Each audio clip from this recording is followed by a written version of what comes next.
with the white pieces opened up with e4, to which Kasparov responded with his usual Sicilian defense c5. Knight f3, d6, d4, c takes d4, knight takes d4, knight f6, knight c3, and g6. We have the dragon variation. Before this, Kasparov was usually choosing neither variation, but in this game he decided to deliver a surprise and went for the razor-sharp dragon variation. Yeah, definitely this came as a bit of shock to Anand, and after some thought he proceeded with bishop e3, bishop g7, f3, Kasparov castled kingside, queen d2, knight c6, and bishop c4. We have the Yugoslav attack with bishop c4. Other popular alternative is an immediate castling queenside, but this is a completely different line. Black can proceed with d5, go for a pawn sacrifice, and that's also a very sharp line. In our game we have bishop c4, bishop d7, white castled queenside, knight e5, bishop b3, rook c8, and h4. As you know, white's idea in Yugoslav attack is simple. To open up the h-file, it is usually done at the cost of sacrificing a pawn, offer the exchange of dark squared bishops, make black's kingside vulnerable, and announce a checkmate. In theory, everything looks easy, but in practice everything is not so simple. So we have h5 by Kasparov. He's stopping white's advancement on the king side. Meanwhile, we have this prophylactic king b1 move, knight c4, bishop takes c4, rook takes c4. So black forced white to give up his light squared bishop, which was putting a useful pressure on this diagonal and also was safeguarding white king successfully. Knight d e2, b5.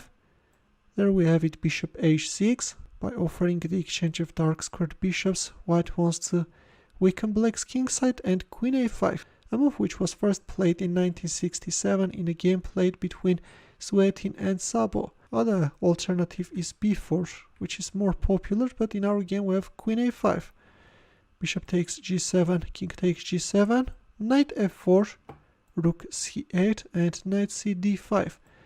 As white failed to bring into life this g4 idea, which could allow him to create attacking chances on the king side, Anand is offering the exchange of queens. After queen takes d2, Kasparov offered the draw, but after thinking for 4 minutes, Anand declined the draw, the first time in the match that an offer has been refused, and we have rook takes d2. Afterward, Kasparov said, "I did the same thing in one of my match games with Anatoly Karpov. He turned down my draw offer too, and then I beat him. Knight takes d5, knight takes d5, king f8 protecting the pawn, rook e1, rook b8. A mysterious rook move. Bishop e6 looks more natural, but we have rook b8, b3, rook c5, knight f4, rook c8, king b2, a5, a3. Yeah, the position looks equal, but the reason that Anand declined the draw offer was that he was dissatisfied of drawing too early when playing with the white pieces. King g7, knight d5, bishop e6, offering the pawn on e7, but white proceeded with b4, which gives black a slight edge. Knight takes e7 is playable, and this is something which leads to quick simplifications. Black can play rook e8, and now if knight d5, then bishop takes d5, and if b4, then a takes b4, and then rook c4. Yeah, this leads to a quick draw. King c1, then f5, rook takes d6, f takes e4, rook e3. Yeah, this is a draw. By the way, rook takes e4 is not really good. This can allow black to activate his rook, and yeah, white can face some problems. That's why it's better to keep the tension, play rook e3, and yeah, there is not much black can do. If rook c4, then white can start giving checks. If here, then again you can even play rook d6. Let's go back, but in our game after bishop e6 we have b4. A takes b4, a takes b4, rook c4, and this is a move with which Kasparov is setting up a very nasty trap. He's inviting white to play knight b6, and believe it or not, but Anand took the bait and made this move, which is losing. I have to tell you that at this point already knight takes e7 is also not good, because after rook c7, knight d5, and the exchange of minor pieces, black can capture on b4 and then on h4. Yeah, suddenly black is getting nice winning chances. That's why instead of playing knight takes e7 or knight b6, it was better to play c3. If bishop takes d5, then rook takes d5. If rook takes c3, then rook e2, and then rook takes b5. But in our game we have knight b6, and the reason for making this move is that Anand missed a very beautiful combination by Kasparov. Here comes rook takes b4, and after king a3, it may seem that black rook is trapped. Yeah, you have to give up the exchange, but instead of playing rook c4, Kasparov delivered the shocking rook takes c2 move, and this is that powerful blow which Anand missed. By the way, instead of playing king a3, white could prolong his resistance by playing king c1, but even at this point it's difficult to proceed with the white pieces. Suddenly black pieces are getting very active, and with a pawn up and an active position, black can win the game. And instead, in our game, after rook takes b4, we have king a3, and there we have it, rook takes c2, after which Anand immediately resigned. The idea of rook takes c2 is that after rook takes c2, black can play rook b3 check, and then can play rook e3, winning back the rook, and once the dust settles, black has 2 extra pawns, and this is an easy win. That's why in view of this line, after rook takes c2, Anand resigned. Yeah, probably this was a crucial point in the match, and this game spoiled everything. Anand should have accepted the draw offer. Well, in the end, let's also solve a chess puzzle where the task is to find the mating line for white. It's white to move, and I will wait for your answer in the comment section. In the end, feel free to check out the playlist of Kasparov's games, and I will see you in my next video. Take care. Hello chess lovers, Soren here, and in this video I want to share with you a very exciting game played between Azerbaijani chess grandmaster Teymur Rajabov and Norwegian chess grandmaster Magnus Carlsen. The game was played in 2008 at Baku Grand Prix. Rajabov was playing with the white pieces opened up with e4, to which Carlsen responded with Sicilian defense c5, knight f3, d6, d4, c takes d4, knight takes d4, knight f6, knight c3, and g6. Carlsen goes for the razor sharp dragon variation. Usually strong players are avoiding this line because this requires a huge theoretical knowledge, and also in view of the fact that the upcoming positions are double-edged, one inaccuracy can be lethal. That's why, taking into consideration these facts, we don't see very often dragon variation at the highest level nowadays. But this time we have a rare chance to enjoy dragon. Moreover, it's the future world chess champion who is playing this line. Queen d2, black castles kingside, and we have the Yugoslav attack with bishop c4. Other popular alternative is castling queenside straight away, but this allows black to play d5, and this is a completely different line. That's why we first see bishop c4, and after bishop d3, Rajabov made a prophylactic bishop b3 move. In here, if you hurry and castle queenside straight away, then black can go for Chinese variation, a line which was played between these two players months later when Carlsen was on the white side.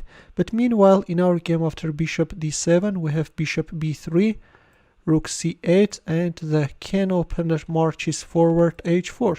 White's idea is simple: to sacrifice a pawn, open up the h-file, offer the exchange of dark squared bishops, and announce a checkmate.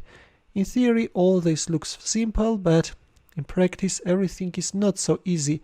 h5. Of course, Carlsen could allow h5 and could proceed with knight e5, another popular line, but he decided to stop white's further advancement with h5.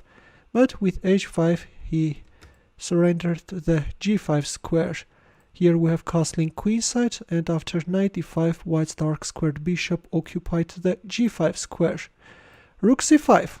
Black not only wants to play b5, but also in some lines the rook can be very useful on the fifth rank when organizing the defense.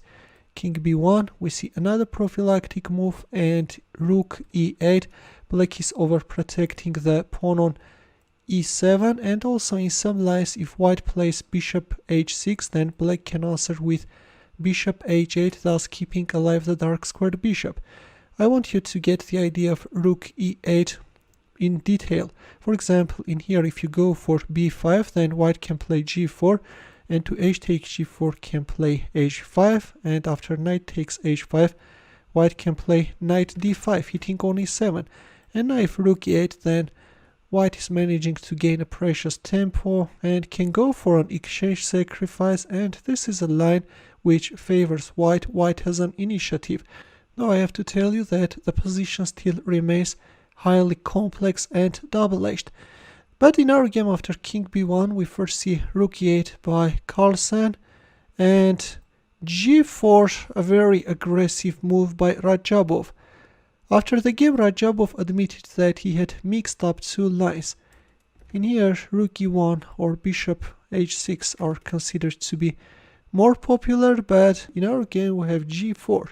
So, starting from this move on, white is going for a breakthrough by sacrificing his pawns and pieces one after another. H takes g4, h5, knight takes h5. At all costs, white wants to open up black's king side, and after knight takes h5 we have a standard exchange sacrifice. Rook takes h5, g takes h5, queen h2, knight g6, queen takes h5. By relying on this pin, white wants to win the knight on g6, queen a5 by Carlsen, and now if we move like queen takes g6, then black can play e6. Right now the bishop is hanging and the queen, and yeah, this is not good. That's why after queen a5 we have f4. Queen takes g6 can be a nice threat, and e6 is not really good because of this f5. That's why after f4 Carlsen gave back the exchange by playing rook takes g5, f takes g5. Still this knight is hanging, that's why finally black is neutralizing white's light squared bishop by unpinning the pawn on f7. Knight f5. Radjabov keeps on playing an aggressive chess, but this is an inaccuracy. Instead, capturing on g4 looks more solid and leads to an equal game. Instead, white is adding more fuel to the fire. Knight f5, e takes f5, and once the e-pawn is removed we have queen takes g6, bishop e6. Well, at this point white could go for the exchange of bishops and play queen takes f5, though I have to tell you that even in this case black is maintaining advantage. Yeah, black is doing better, but instead we have queen h5, which is even worse.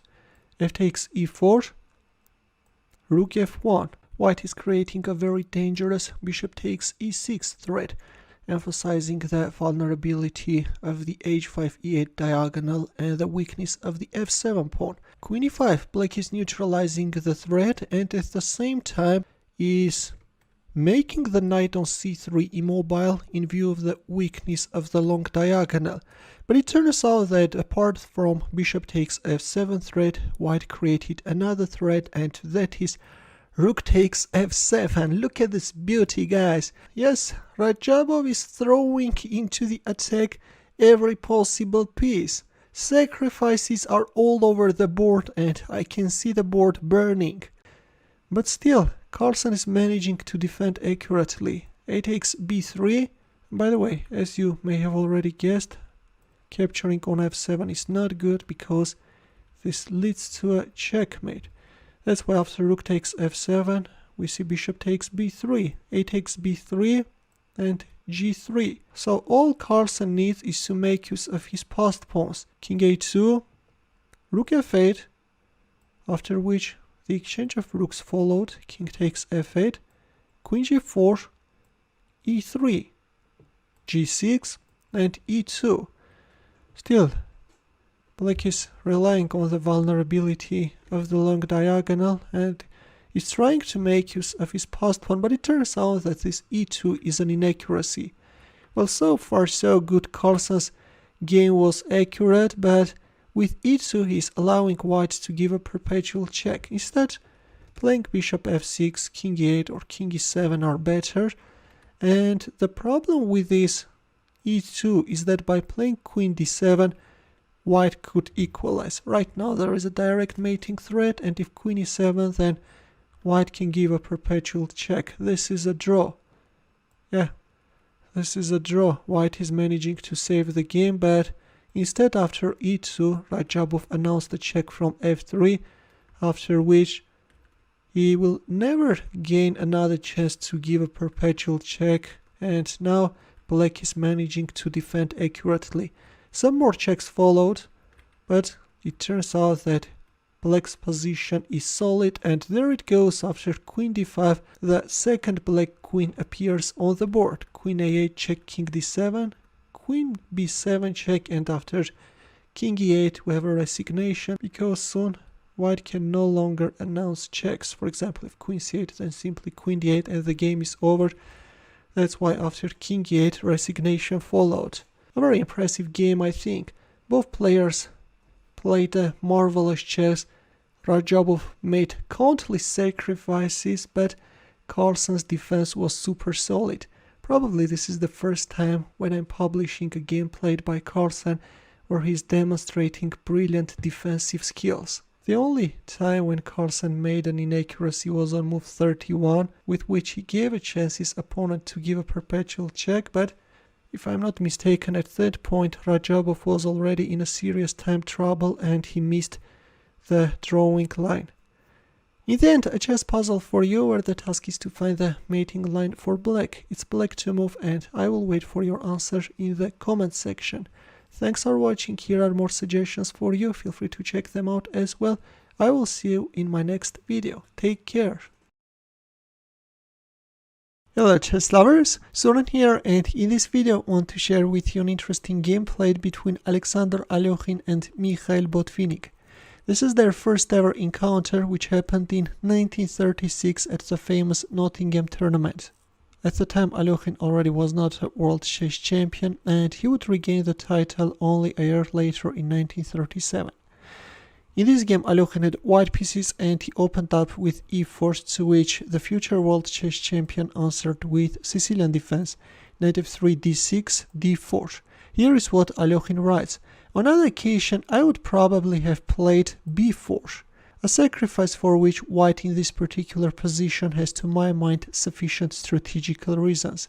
But playing for the first time with a Soviet champion, for whose play I have the greatest appreciation, I did not like the idea of being accused of overweening confidence, undue boldness, or of such things as underestimating, bluster, etc. That's why instead of this wing gambit, we see a standard open Sicilian d4. C takes d4, knight takes d4, knight f6, knight c3, g6. Botvinnik is going for the dragon variation, which leads to a very sharp game. Bishop e2, in return white is choosing the classical variation. Bishop e3, knight c6, knight b3, bishop e6, f4. Already white is ready to meet d5 with e5, and after black's castling kingside, this time Alekhin made a very aggressive move and he played g4. Here is what he writes: I first saw this interesting move in a game of the talented Slovakian master Foltis from the recent tournament at Potebrat, but did not know that it had already been experimented within the Moscow tournament. As the present game shows, the move permits white to force a quick draw, but no more. So if we take a look, we can see that white is acquiring a very aggressive strategy. Of course, this classical variation is not as aggressive as Yugoslav attack, but even in this case, sharp double-edged positions no one cancelled. The downside of this aggressive approach is that at any moment white can find himself overexposed. To g4, Botvinnik answered with d5. He is just following the good old rule and is countering in the center when attacked on the wing. What is interesting, Botvinnik already had this position in a game against Levenfish. Here we see f5, and after bishop c8 we see it takes d5. Knight b4, black is coming after the sacrificed pawn, and d6. In here modern theory recommends bishop f3, and if g takes f5 then a3, if f takes g4 then bishop g2. For example, in 2019 this was the line seen in a game played between Ivanchuk and Cheporinov. Instead, in the game we see d6, with which white is trying to disrupt the coordination among black pieces. Queen takes d6. What is interesting in his analysis, Alokhin is making a mistake and says that e takes d6 is not good because of g5 followed by f6, but Stockfish found a nice refutation. To g5, black can answer with rook e8. If g takes f6, then rook takes e3, and then queen h4 check, and suddenly white is just getting a lost position. This exposed king has no chance of surviving. In the game we see queen takes d6. This is actually a very bold move which requires a heavy analysis, and on this move Botvinnik spent 20 minutes.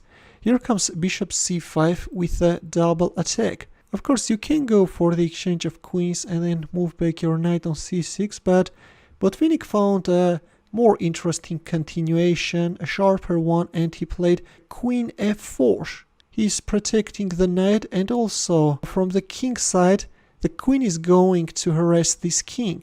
Here comes rook f1, luring away the defender in order to win a piece, but Botvinnik had already calculated everything. Bishop takes b4 and knight takes g4. The second knight sacrifice follows, and sorry for disappointing you, but the thing is that this doesn't give black much. This is only forcing a perpetual check. Already queen g3 can be a nice threat, that's why white accepted the knight sacrifice, and we have queen g3 check. Rook f2, of course not king d2, because in this case bishop h6 can allow black to win. That's why white covered his king with the rook, and queen g1 check. Rook f1, queen g3, and in here the players agreed to draw in view of a perpetual check. If rook f1 then queen g3, and a threefold repetition is on the board. That's why at this point we see a draw. So this is how the first encounter between these two legends ended. A fighting draw, and as Alokhin dubbed it, a short but sharp and well played game. In the end, the chess puzzle for you, where the task is to find the winning line for white. As usual, we'll wait for your answer in the comment section. Feel free to check out my early uploads as well. We'll see you in my next video. Take care.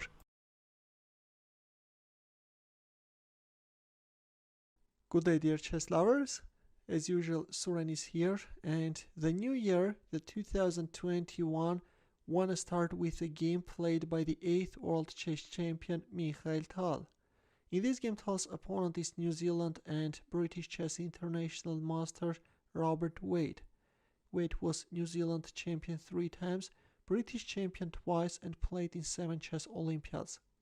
This game was played in 1966 in Palma de Mallorca.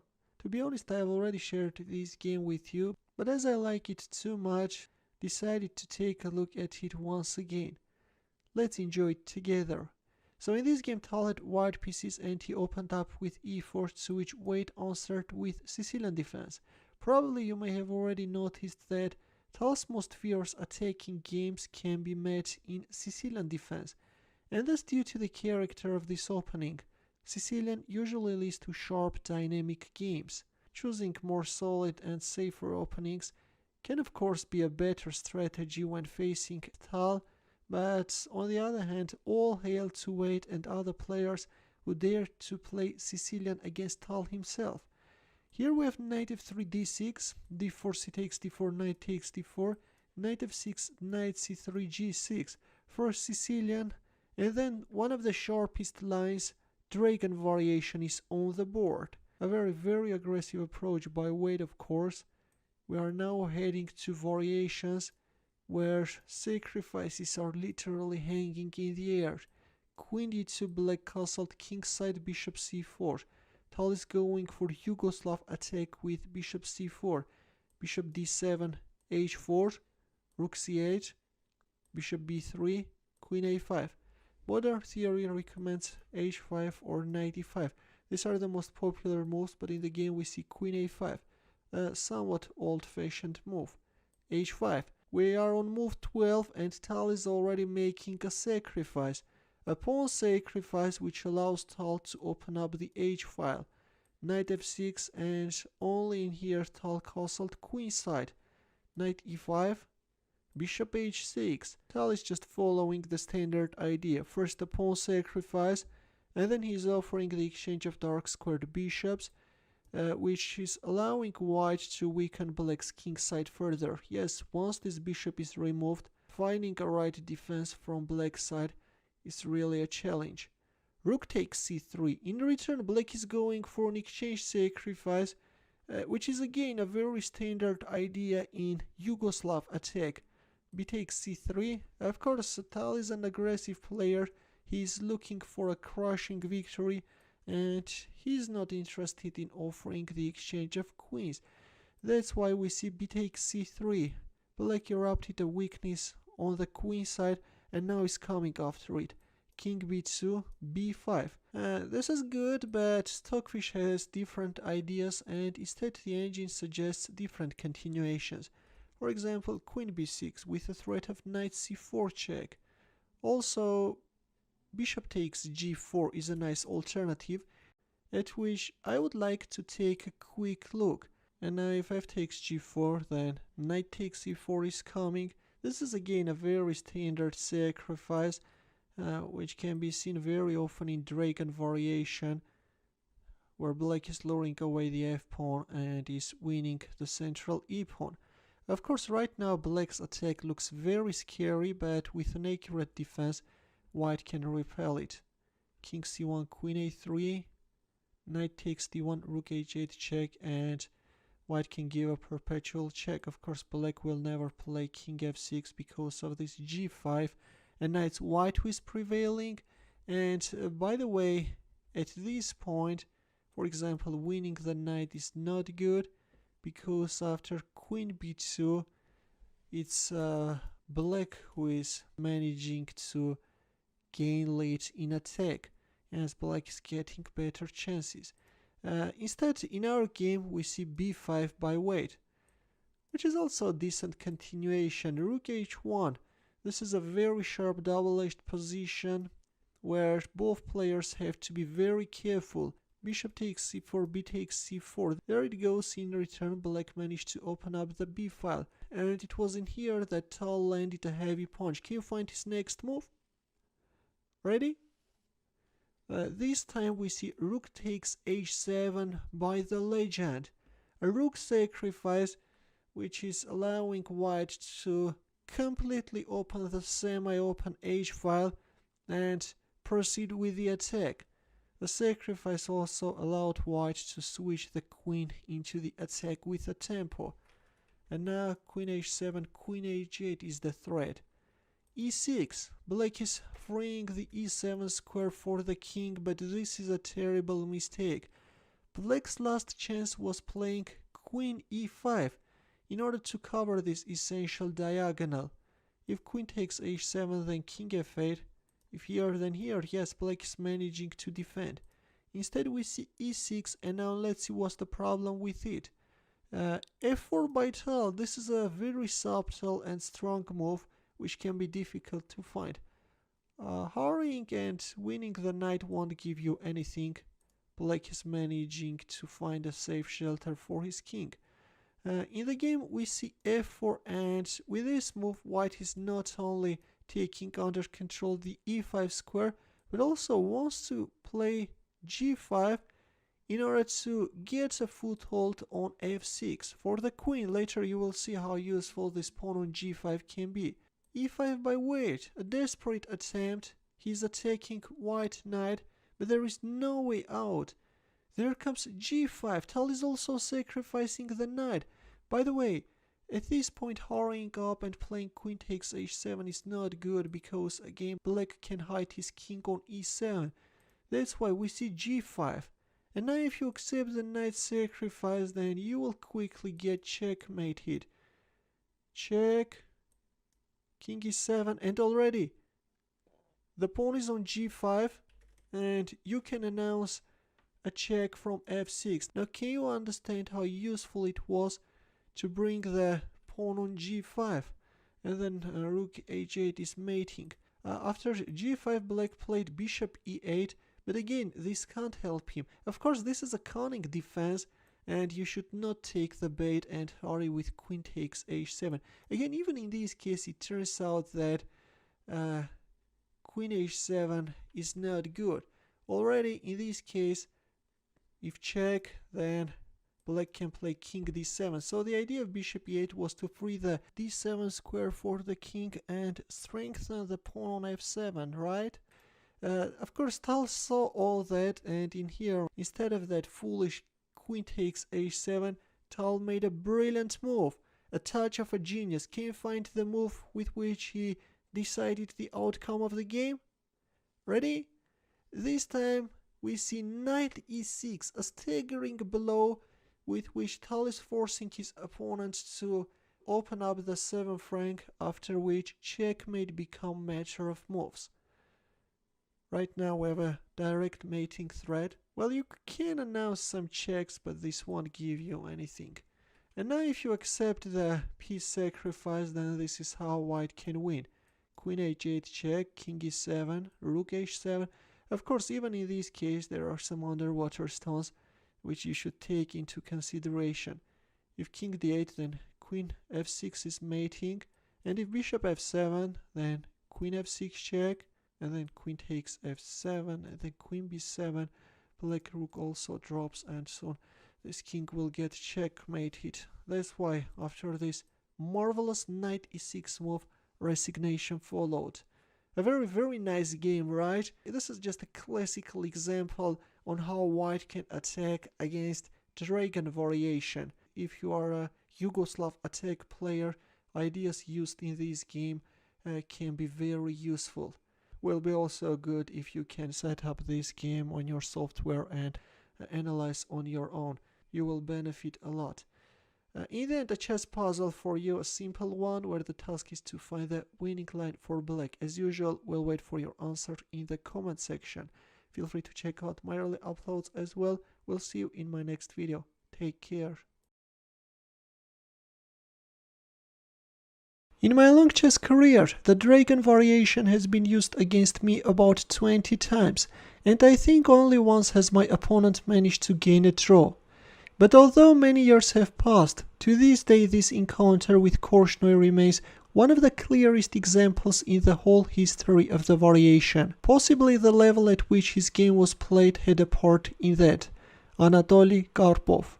Hello chess lovers, Soren here, and in this video I want to share with you the famous second game of the scandalous 1974 Karpov-Korchnoi candidates final match. The first game ended in a draw, and we are good to go with the second game, which Karpov started with e4. Korchnoi answered with c5, Sicilian defense, knight f3, d6, d4, c takes d4, knight takes d4, knight f6, knight c3, g6. Korchnoi is going for dragon variation, which is probably one of the sharpest lines in chess.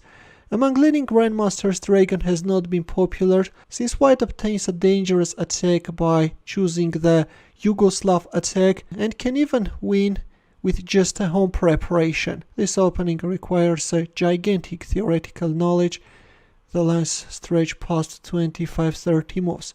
Bishop e3 by Karpov, bishop g7, f3, knight c6, queen d2, black castled kingside, leaving the king in the center of the board and trying to castle as late as possible is becoming pretty much popular nowadays, but Korchnoi is following the classical line.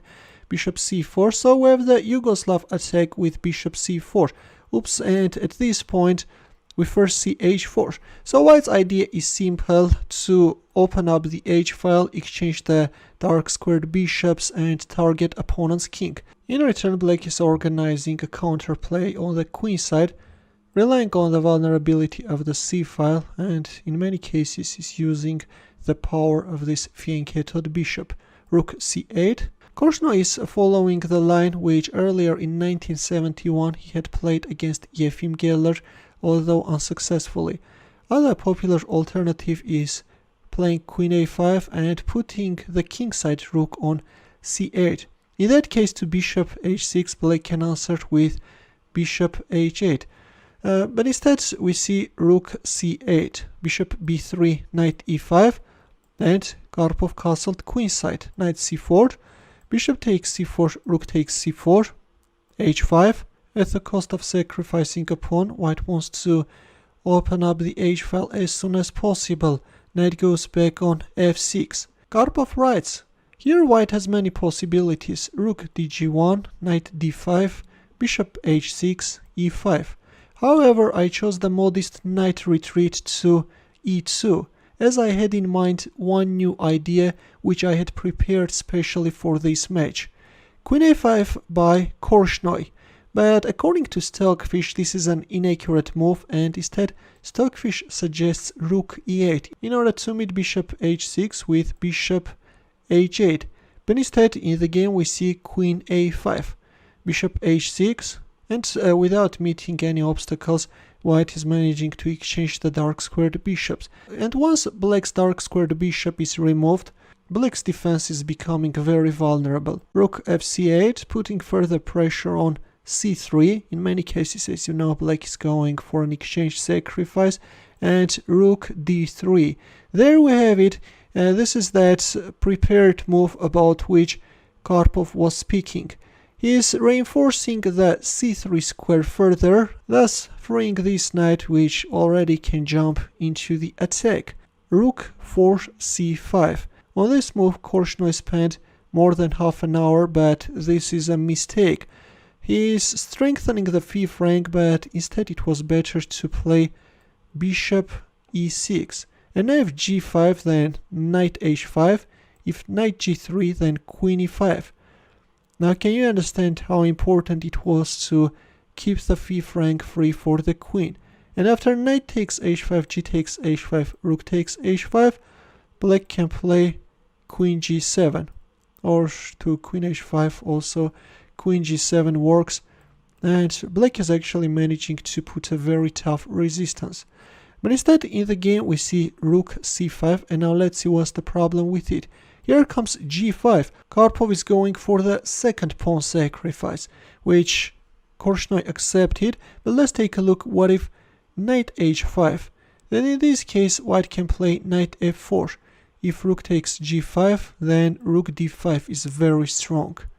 A powerful deflective move, after which the c knight is jumping into the attack and black is in trouble.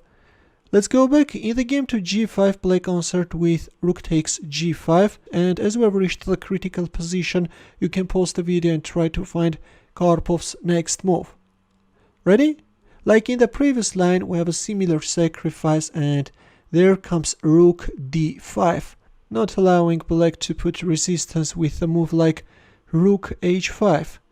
The move is absolutely precise, and I have to tell you that Karpov played this game like an engine, making only the top moves. The black knight of course can't leave its post because it should guard the h7 square, and that's why all Korchnoi could do was to capture on d5. Otherwise, if a move like rook c5, then this time white will win the rook on g5 with a queen. So in the game we see rook takes d5, knight takes d5, hitting both on e7 and also on f6, rook e8, and there comes the second knight, knight f4. Another very precise move, and guys, you have to be very careful. Hurrying with knight takes f6 won't give you anything. In this case it turns out that black is managing to defend successfully, and we have an equality on the board. That's why white is switching his second knight into the attack. And already knight takes f6 followed by knight d5 can be a very nasty threat for black. Taking under control the e7 square, and already yes, black king will find itself in a mating net. Bishop c6 by Korchnoi is trying to take control over the d5 square, but let's take a look. What if bishop e6? Then in this case, here is the line which Karpov had prepared.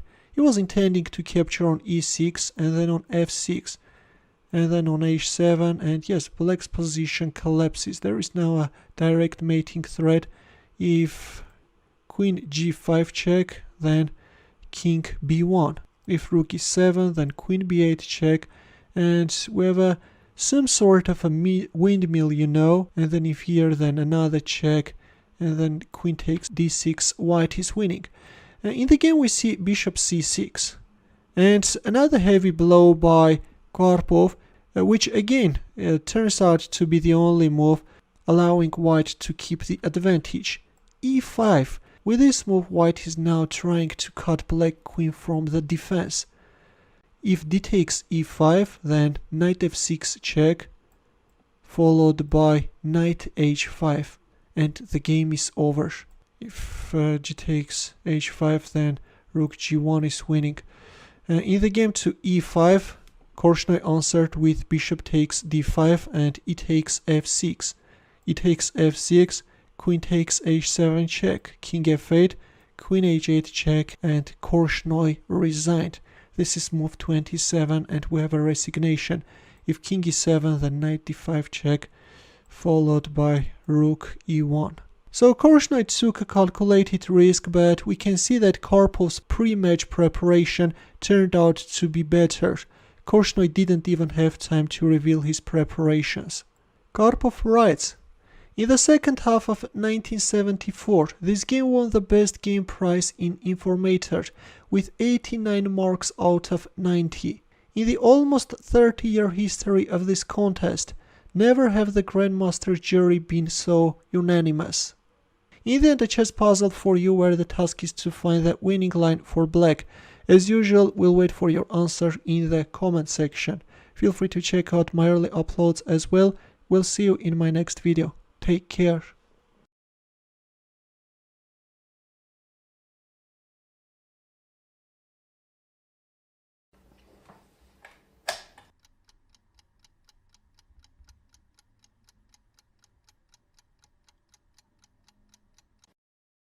Hello chess lovers, Soren here, and in this video I want to share with you a beautiful attacking game played by German chess grandmaster Robert Hübner against English chess grandmaster Anthony Miles. This game is from the 9th annual Inter-Polish chess tournament held in Tilburg, 1985. The interesting thing is that Miles played this game while lying on a massage table because he had severe back pain. It was during the third round game against Romanishin that Miles began to suffer extreme back pain. He was forced to take painkillers and lie flat on a massage table during his games in order to participate in the remaining rounds. But even so, he played well and together with Hübner and Korchnoi shared the first place. In this video I want to share with you a round 5 game where Hübner had white pieces and he opened up with e4. Miles answered with c5, Sicilian defense, d6, d4, c takes d4, knight takes d4, and we see the good old dragon variation. Bishop e2, in return white is choosing the classical variation.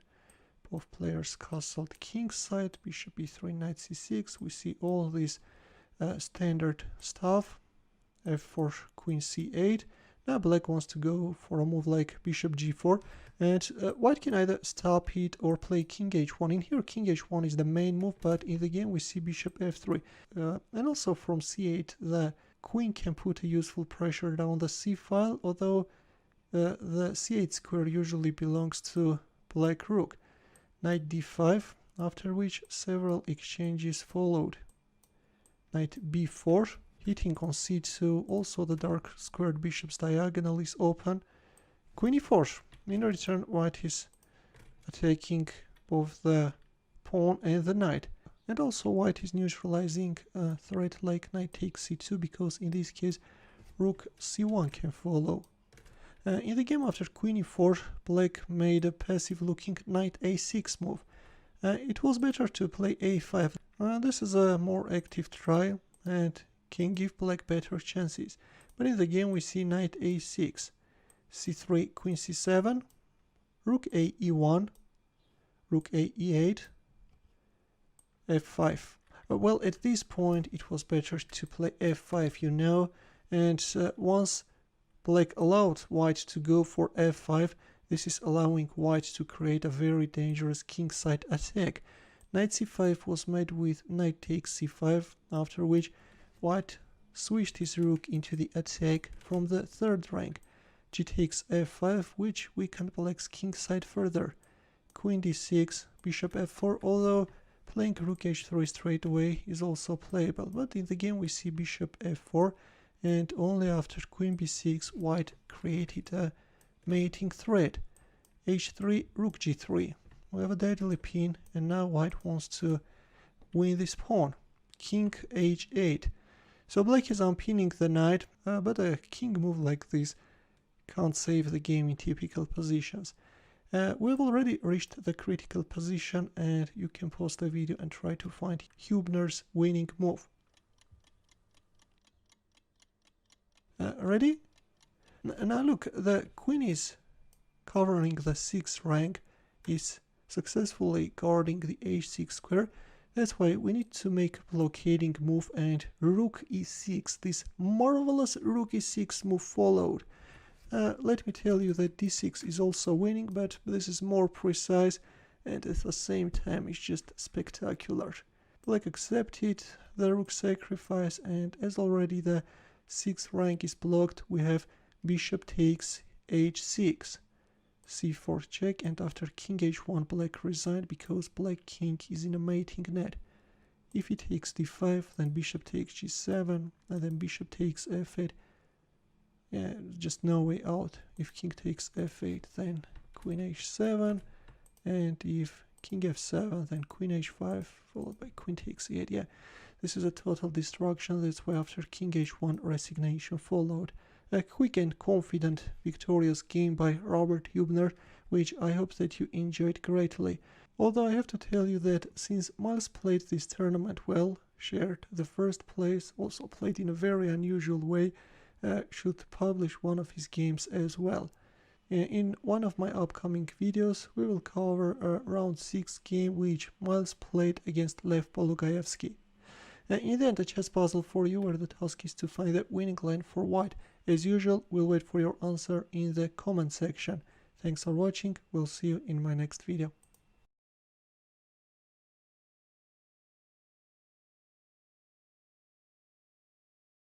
Hello chess lovers, Suran here, and in this video I want to share with you the 13th game of 1995 Kasparov-Anand World Chess Championship match.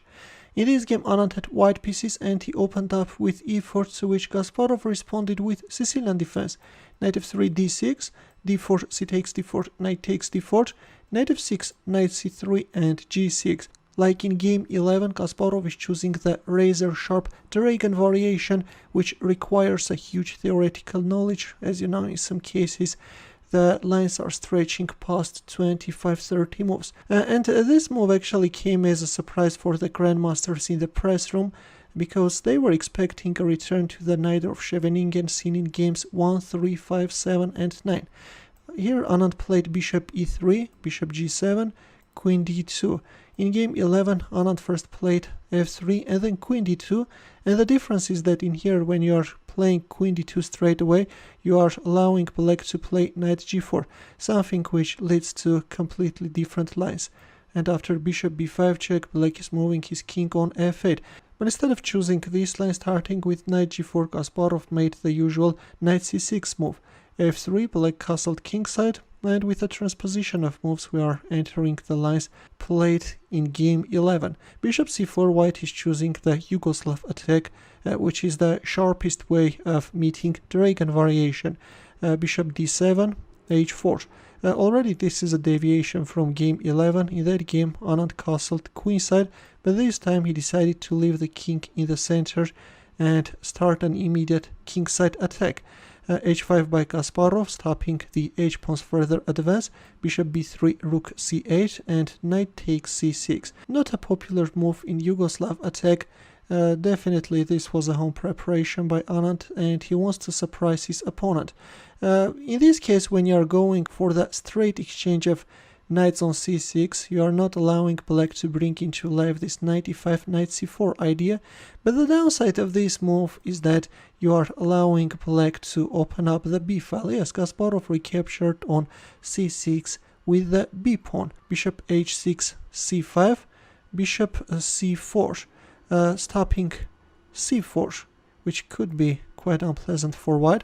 Other alternative is first capturing on g7 and then playing bishop c4.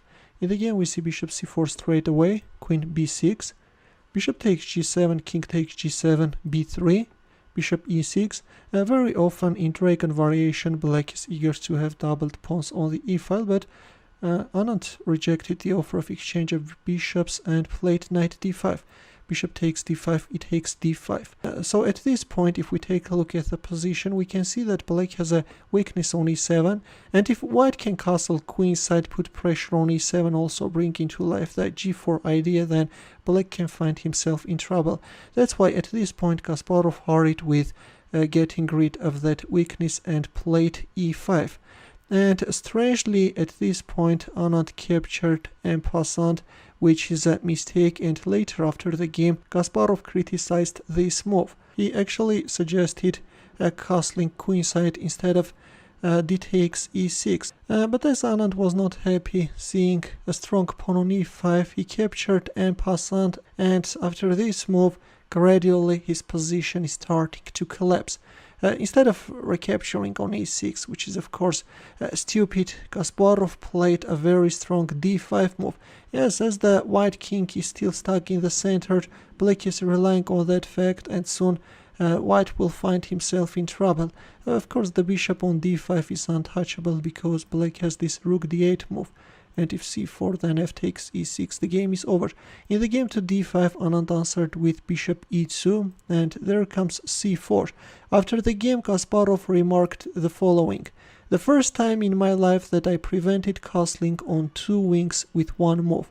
With c4, black both took under control this diagonal, and also made castling queenside undesirable, because in this case, yeah, white will lose on the spot. That's why to c4, Anand answered with c3, but after d takes e6, this is another serious mistake. At this point, it was better to play rook d1. The idea is to neutralize black queen by making a move like queen d4. But instead, to c4, Anand answered with c3, and now let's see what's the problem with it. Actually, at this point, Kasparov found another very crushing move, and he played rook ce8, a very subtle move with which Kasparov is putting his queenside rook on the e-file, where the main events are taking place, and at the same time is keeping the kingside rook on f8. And now if a move like e takes f7, then black can recapture with the f rook and can get a chance to double up his rooks. For example, at this point, if a move like rook f1, a beautiful line suggested by Kasparov, then rook f e7, and if rook f2, then black can go for rook takes e2, followed by queen g1 checkmate. In the game to rook ce8, Anand answered with b takes c4, rook takes e6, king f1. Well, c takes d5 is not good. In that case, black can play rook e5. If c4, then rook e8, and if king f1, then knight takes d5. Yeah, if queen d4, then queen f6, knight f3 is coming, and white is in trouble. That's why after rook takes e6, Anand hurried with moving away his king from the e-file, but anyways, Kasparov doubled his rooks. bishop d3, d takes c4, bishop takes c4. I already forgot how many times Anand moved his bishop, and of course all this speaks about the fact that he's burning time and he's in trouble. At this point Kasparov landed the final blow and forced a resignation. Can you find his next move? Ready? This time he played knight e4, although a move like rook d6 is also strong. Now if you go for queen d4 check, then after the exchange of queens, black has this knight d2 fork, and if you accept the piece sacrifice, then this time rook f6 can follow.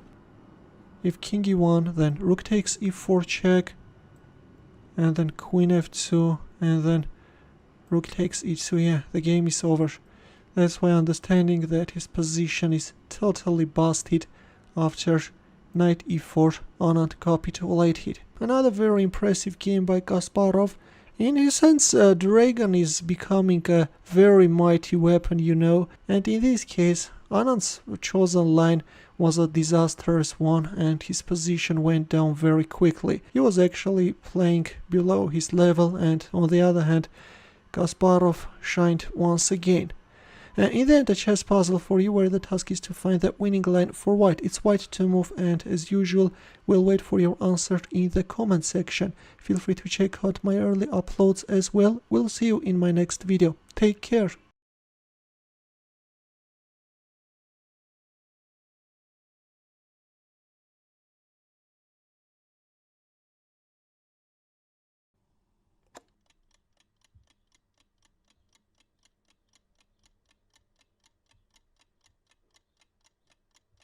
Good day dear chess lovers, Soren here, and in today's video I want to share with you an interesting game played between two American chess grandmasters.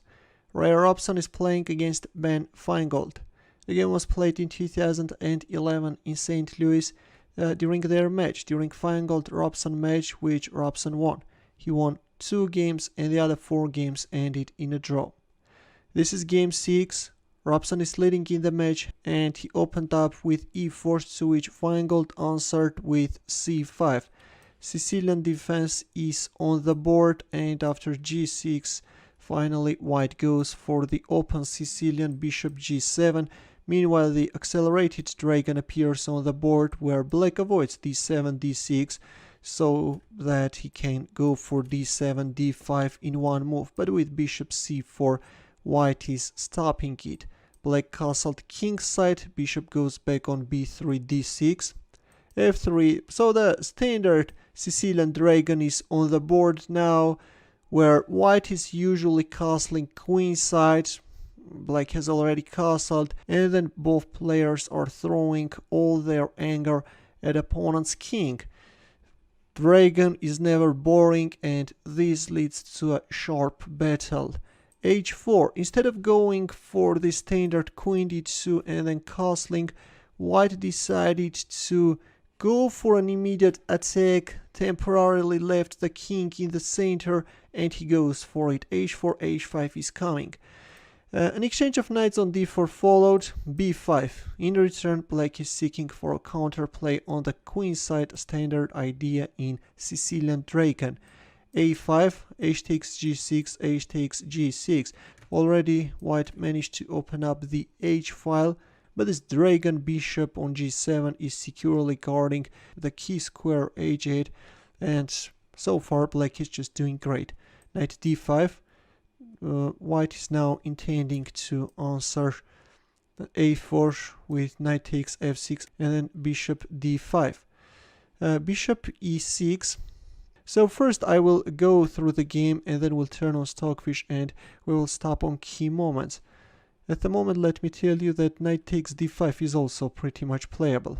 Knight takes f6 check, e takes f6, queen d3, and black went for d5, thus getting rid of that weakness on d6.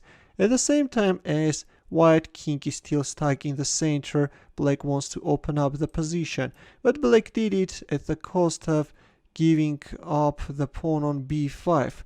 D takes e4, white castled queenside, then an exchange on b3 followed, and a4. Black wants to push forward this a pawn as far as possible, thus harassing white king, thus creating a foothold for further attacks. E takes f3, queen takes f3. So at this point we have material equality, right? Yeah, both have equal amount of pawns. Rook e8, g4, rook c8, king b1, a nice prophylactic move. Very often when castling queenside, white is putting the king on b1 where it's in safety. Queen e7, queen h3. White wants to harass black king from h7, but there is a nice shelter on f8, and still it's not that you can easily target black king. Queen e4, meanwhile black is hitting on c2 and g5. In this critical moment white is making a mistake. We will stop on this once I finish the game. And so queen takes c2 check followed, king a1, rook e2. Black is creating a mating threat, but this rook e2 is losing, and now let's see what's the problem with it. Please pause the video and try to find the winning line for white. Ready? In here Robson first announced a check from h7, and after king f8 sacrificed his queen. An instant resignation followed because black king is in a mating net. If king takes g7, then bishop takes f6 check followed by a checkmate. And in case of king e8, white can start a king hunt, and here is how white can finish up black king. This is one of the possible lines. White is then, by sacrificing the bishop, is connecting the queen and the rook, and the rest is just a matter of time. So this is how white can win. You can switch your rook into the attack or queen b4 check, both are winning. And now I would suggest to go back and start analyzing when the stockfish is on. So in here we see bishop e6 move by black, but knight takes d5 is also playable, something which Roberto Cifuentes Parada played against Alexei Shirov in 2000. And then after bishop takes d5, rook c8, queen d2, black went for an exchange sacrifice. The game ended in a draw, but in this game we see bishop e6. Knight takes f6 check, it takes f6, queen d3. The problem with bishop e6 is that in here, by going for an exchange on e6 and then playing queen d3, white can later emphasize the vulnerability of this pawn on g6. d5 doesn't work, you can just castle queenside. And yeah, this is something which favors white. But in this game, in our game, after queen d3, d5 was played, which allowed black to get rid of that weakness and also open up the position. Castling followed, and then yeah, black went for an exchange on b3 and a4. Although, according to Stockfish, playing rook e8 and then rook c8 or queen c8, moving away the queen from the d file is a better alternative. But from a human perspective, a4 is also good, you know. Again, you're getting a foothold on a3, something on which later Feingold tried to rely. It takes f3, queen takes f3. Looks like that bishop c5 could give white a slight edge. If queen c7, then bishop takes f8. But why are we sacrificing the rook? What if, for example, queen e8? Yes, so it turns out that in this case the position favors white, right? Soon white will try to make use of these passed pawns, and the pawn on a3 also looks vulnerable. Interesting, instead we see queen takes f3, rook e8, g4, rook c8, black is centralizing his rooks. Queen h3, queen e4, and g5 here, which is a mistake, after which we see a huge change in evaluation. Better was rook d3 neutralizing the threat. In the game we see g5, and the pawn on c2 dropped king a1. And it was in here that Feingold made a serious mistake, played rook e2, which loses on the spot, and instead it was better to make rook e5 move. A difficult move, of course, with which black is neutralizing white's dark squared bishop. And then already once this bishop gets neutralized, if you accept the rook sacrifice, then after f takes e5, black's dark squared bishop, the dragon bishop, is jumping into the game, and it's over. It's black who is winning. Queen b2 and e4 are the threats. Already Stockfish says that it's high time to give up the queen. Instead we see rook e2, and we have already seen how the game ended. The queen sacrifice put an end to this interesting encounter. Well, Feingold had a nice chance of fighting back with rook e5. He could really turn the table and equalize the match score, but rook e2, that treacherous rook e2, allowed Robson to win the game and the match as well. In the end, the chess puzzle for you where the task is to win with the white pieces. As usual, we'll wait for your answer in the comment section. Thanks for watching. We'll see you in my next video.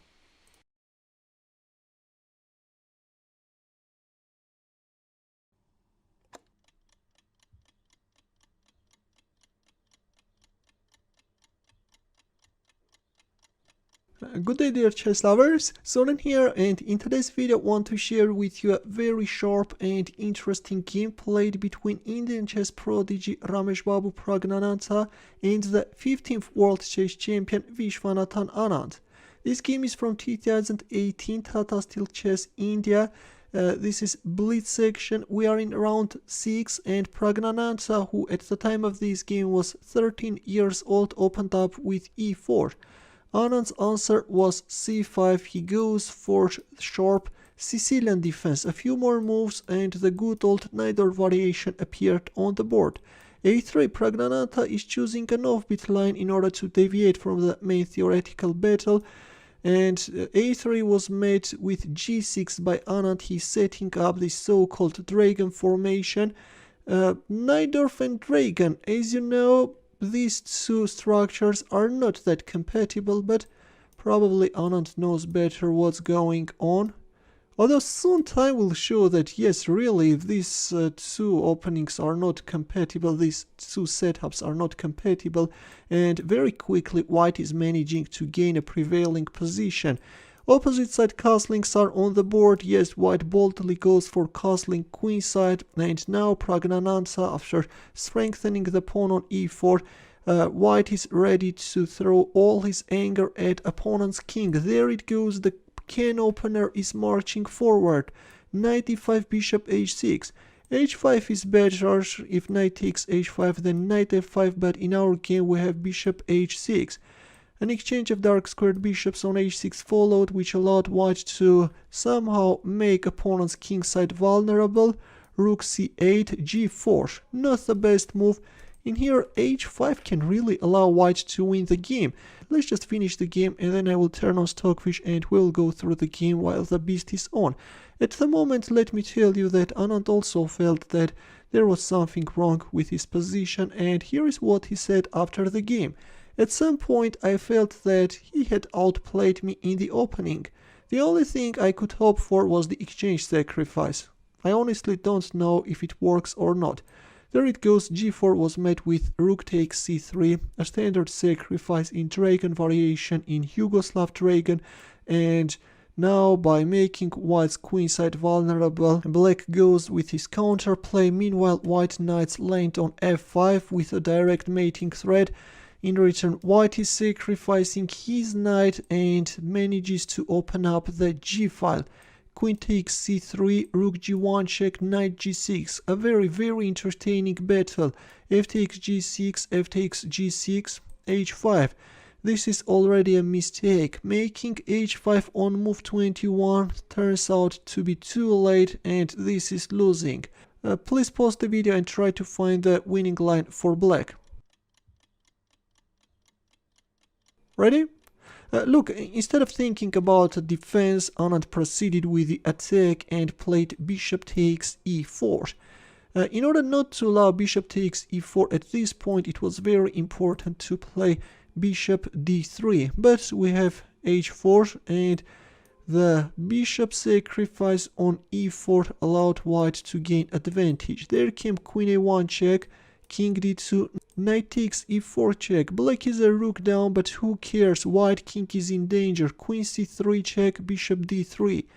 In case of king takes e4, you will get checkmated very quickly. Let's take a look at this possible line, how black can announce a checkmate. Well, there's just no escape, that's clear.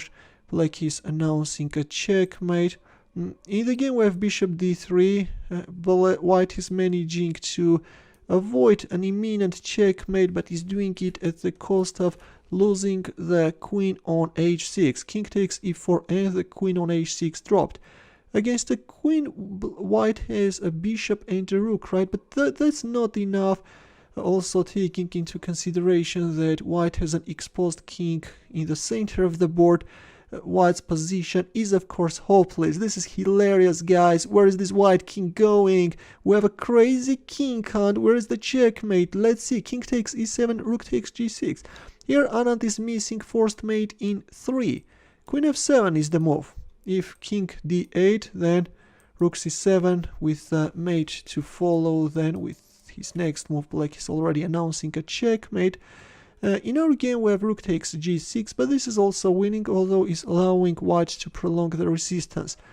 Pragnanantha of course tried to create some problems for his opponent. We will now go quickly through the last stage of this game, but black's position stands super solid. At this point it's not clear why not rook takes a6.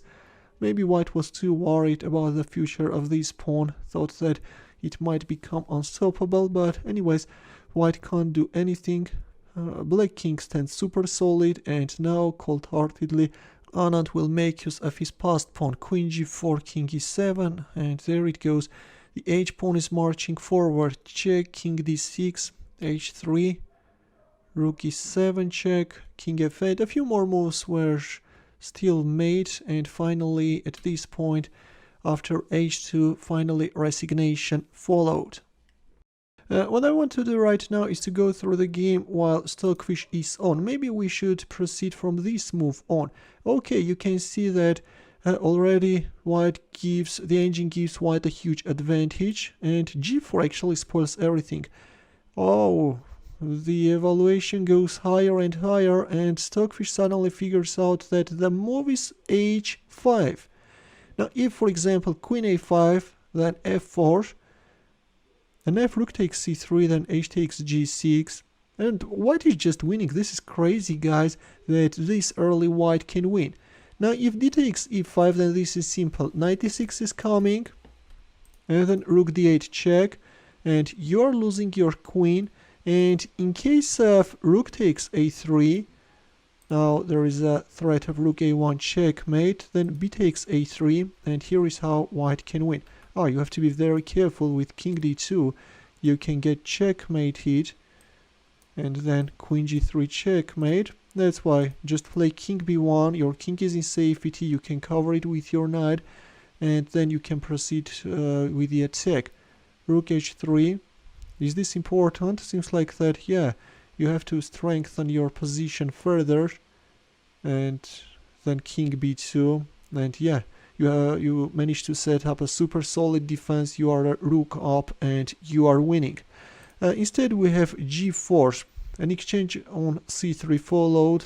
g4 is something with which white lost a precious tempo, and black managed to equalize. Knight sacrifice, how good it is. Not that good. King b2 is better, but we have knight f5 check, g takes f5. And now the engine prefers black's position. Ah, rook g1 is already a serious mistake, right? Well, better was rook g1 check. Oh, this is interesting. If knight e g4, then king b1. Not sure why you should keep your rook on d1. Yeah, interesting.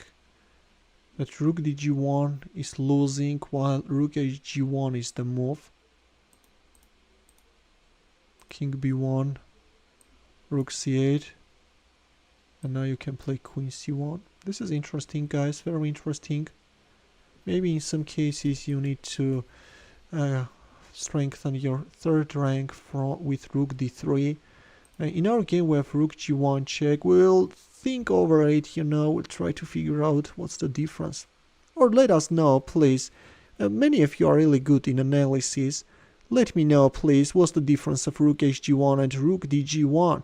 You're really good in solving puzzles. Okay, rook dg1 was made in the game, knight g6. And now it turns out that knight dg4 is the best defense, right? This is very interesting. If here, then check, and your central pawn is no longer protected. Knight dg4 looks gorgeous, as well as knight fg4 is very strong, but we have mutual mistakes, and finally it was in here that h5 was the last mistake in this game, after which white's position went down. Better is bishop d3. h5 allowed bishop takes e4, after which, yeah, very accurately Anand finished up his opponent. Well, at some point he missed a forced mate in 3, but anyways, yeah, the rest in the last stage of the game he didn't give his opponent a single chance of surviving. So this is it, dear chess lovers. Hope that you enjoyed this mega exciting game. Feel free to share it with your friends as well. And in the end, a chess puzzle for you where the task is to announce mate in 6. There is a forced mate, and as usual, we'll wait for your answer in the comment section. It's black to move, yes. Thanks for watching. As usual, we'll see you in my next video.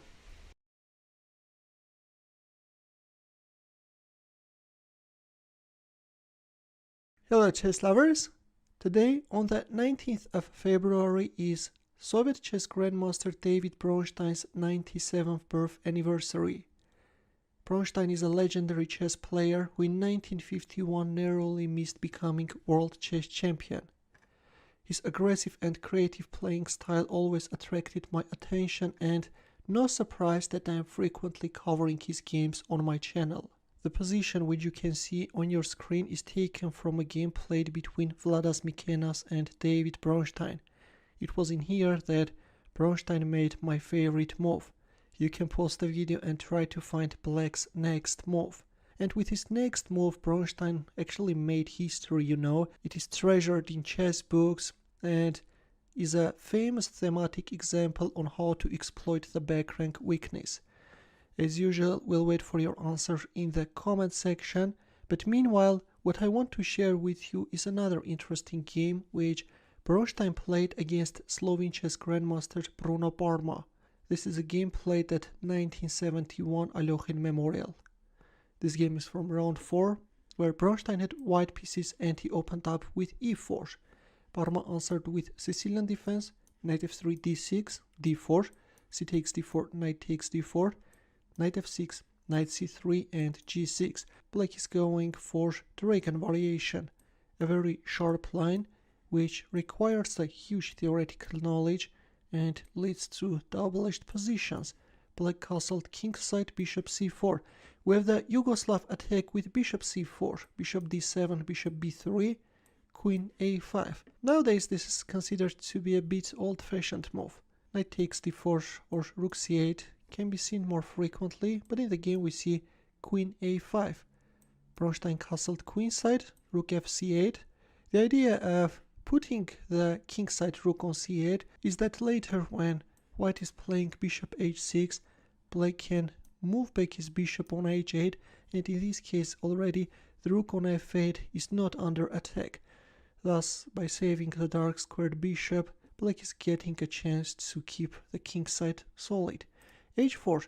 Meanwhile, this can opener is marching forward.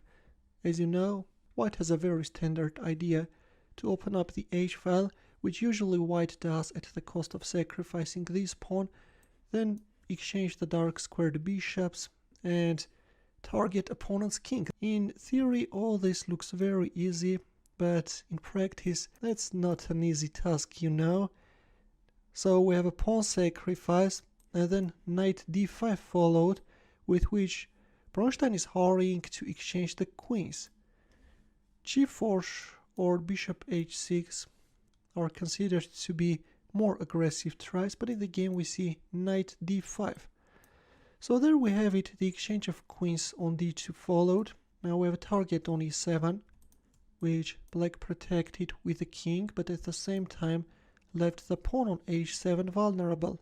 g4 and bishop takes g4. In many cases, this bishop sacrifice on g4 can be very effective. This is something which can be seen frequently, but not in this case.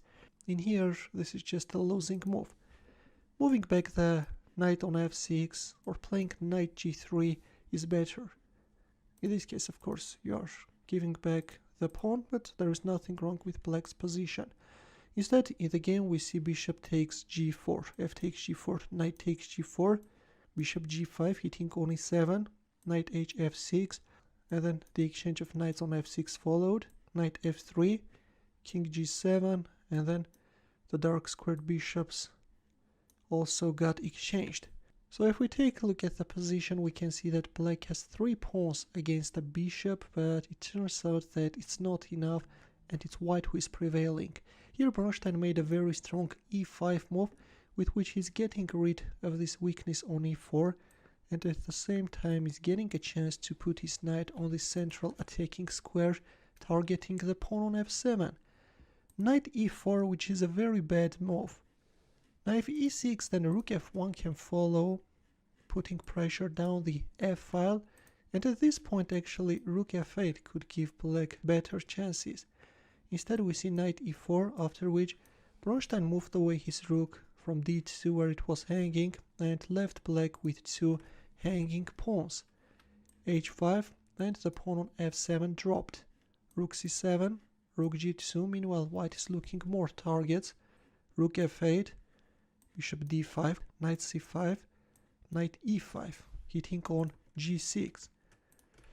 Rook f5, rook f6 is better, but after rook g1, again white is winning.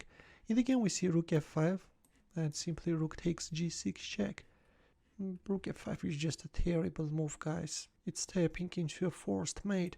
King h7, and after bishop g8 check, Bruno Porma resigned.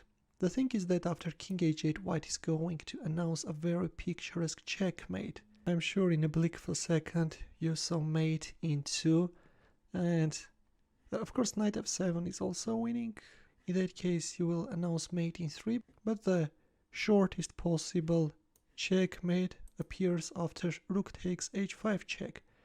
If rook takes h5, then knight f7 checkmate. A very beautiful checkmate, right guys? Pity that Parma resigned too early and didn't allow this study-like checkmate to appear on the board. This is it, dear chess lovers. Thanks for watching, and we'll see you in my next video. Take care.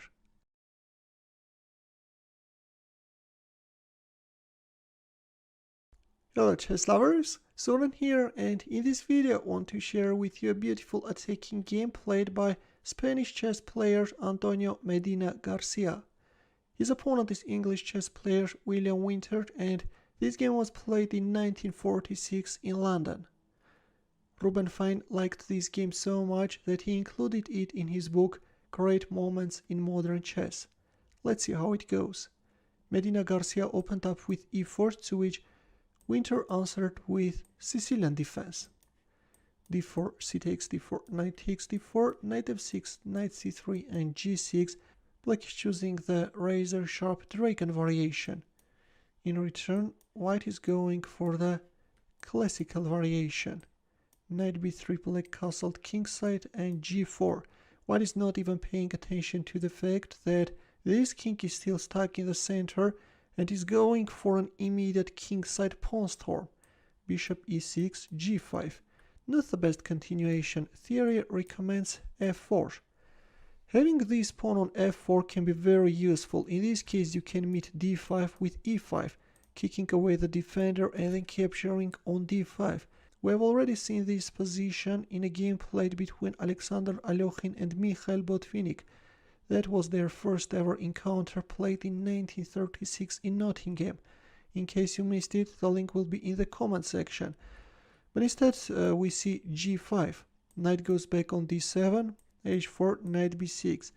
Now this kingside knight will support this breakthrough from b6.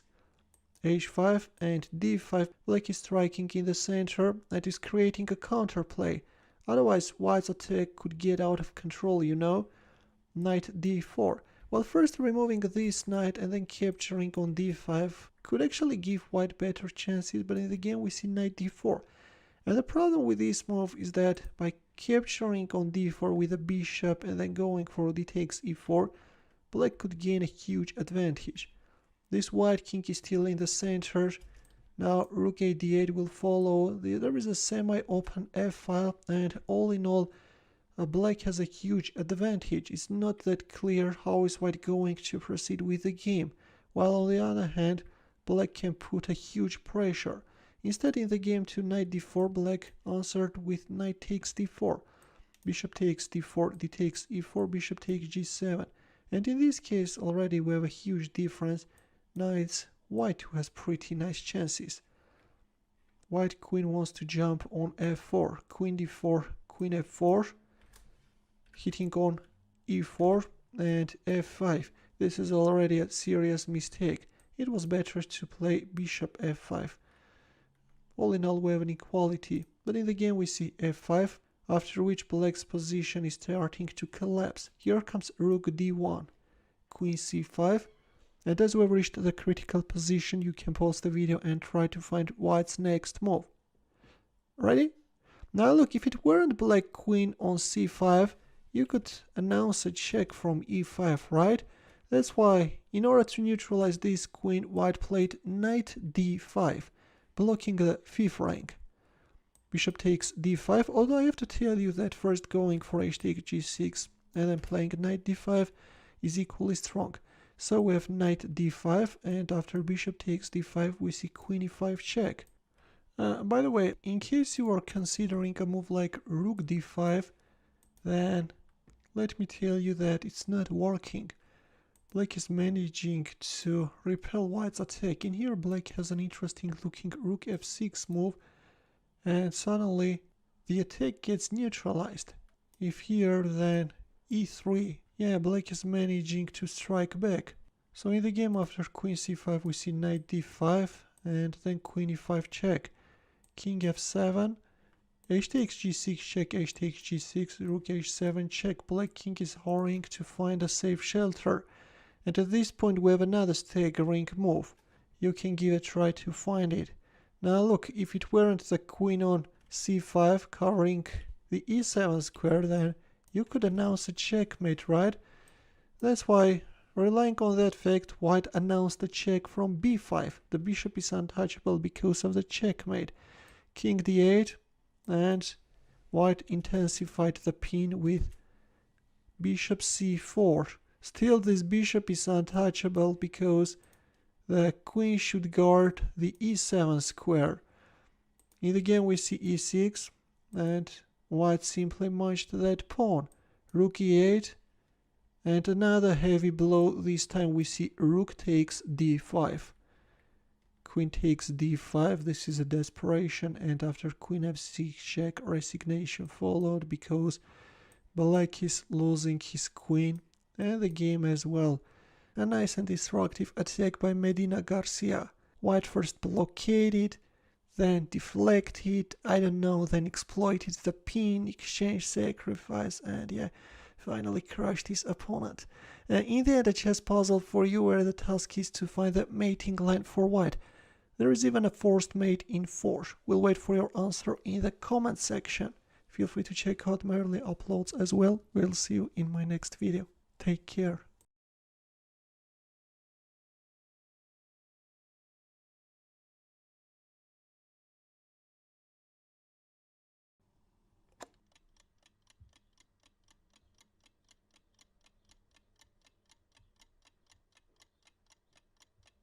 Hello chess lovers, Soren here, and in this video I want to share with you a brilliant attacking game played by legendary chess player Savielly Tartakovac, who was one of the strongest players in the beginning of the 20th century. His opponent is Slovene chess player Milan Vidmar, an electrical engineer by profession. As you know, Mikhail Botvinnik was also an electrical engineer and computer scientist, and what is interesting, he studied electronics by reading Milan Vidmar's books. So this game was played in 1905 in Vienna. Tartakovac had white pieces opened up with e4, to which Vidmar answered with Sicilian defense. Knight f3, knight c6, d4, c takes d4, knight takes d4, and g6. Black is going for accelerated dragon. Knight c3, knight f6, bishop e2. In return, white is setting up this classical system, and d6. Well, usually when playing accelerated dragon, black is not hurrying with d6, and the idea of keeping the pawn on d7 is to go for d7, d5 in one move. Instead, in the game we see d6, h3, black castled kingside, queen d2, bishop d7. Well, still at this point, playing d5 is okay, move which can allow black to activate his position and create some problems for white, because white king is still in the center of the board, and that d5 can also hinder white's kingside attack. But in the game we see bishop d7, g4, a6. Well, too slow, you know. Going for an exchange of knights on d4 and then e5 and bishop c6 is something which is really worth taking into consideration. If f3, then d5 can be played, but in the game we see a6, and very soon black will find himself in a very awkward position, you know. White is now hurrying to open up the h file. Knight a5, and there it goes already. The h file is opened, and white will now intrude inside opponent's camp. Once again, let me tell you that black's attack is too slow, while already there are serious issues in black's camp. There we have it already. We have a direct mating threat. Rook e8, black is freeing the f8 square for his king. And after an exchange of knights on e6, we have a very beautiful move by Tartakovac, rook h6. He is freeing the h1 square for the other rook, and then wants to go for a queen sacrifice and announce a checkmate. Bishop c4. This move is allowing black then to play e6 and open up a luft for his king. And now a question arises, how should white proceed with the attack? You can pause the video and try to find white's next move. Let me remove the arrows and leave you with a very hard task.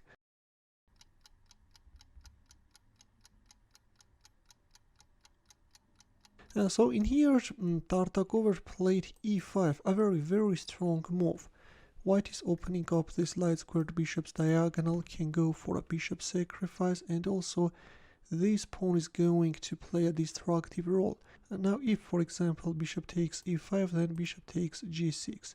At this point, black went for bishop takes d3, but instead of recapturing, white decided to push forward his e-pawn once again, and we have e6. The pawn not only is having a demoralizing effect on black's king side, but also is blowing it apart, you know. Now if f takes e6, then rook takes d3, and then white will win this pawn on g6, and black's position will collapse. And at this point, if bishop f5, then bishop d4 is winning. Yeah, there is no defense. In the game after e6, black went for this standard exchange sacrifice, which can be seen very often in dragon variation, and by saying thank you, white recaptured. Again, f takes e6 can be met with rook takes d3. Black played queen c8, trying to win this pawn with the queen, but it's too late. There comes bishop d4, and black king is in a mating net. f6, trying to keep alive the dark squared bishop, but there comes g takes f6. E takes f6, bishop takes f6. The bishop is untouchable because of queen f7 checkmate. Also now there is a mating threat. Black played queen b7, neutralized as a threat, but even this can't help him. Can you find white's next move? That's very simple, and the move just asks itself to be played. There it goes. A queen sacrifice is on the board. Bishop takes h8, and after rook h8 we see a checkmate on the board. So this was a very impressive attack.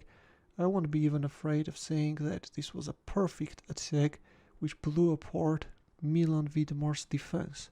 In the end, a chess puzzle for you, or the task is to win with the white pieces. As usual, we'll wait for your answer in the comment section.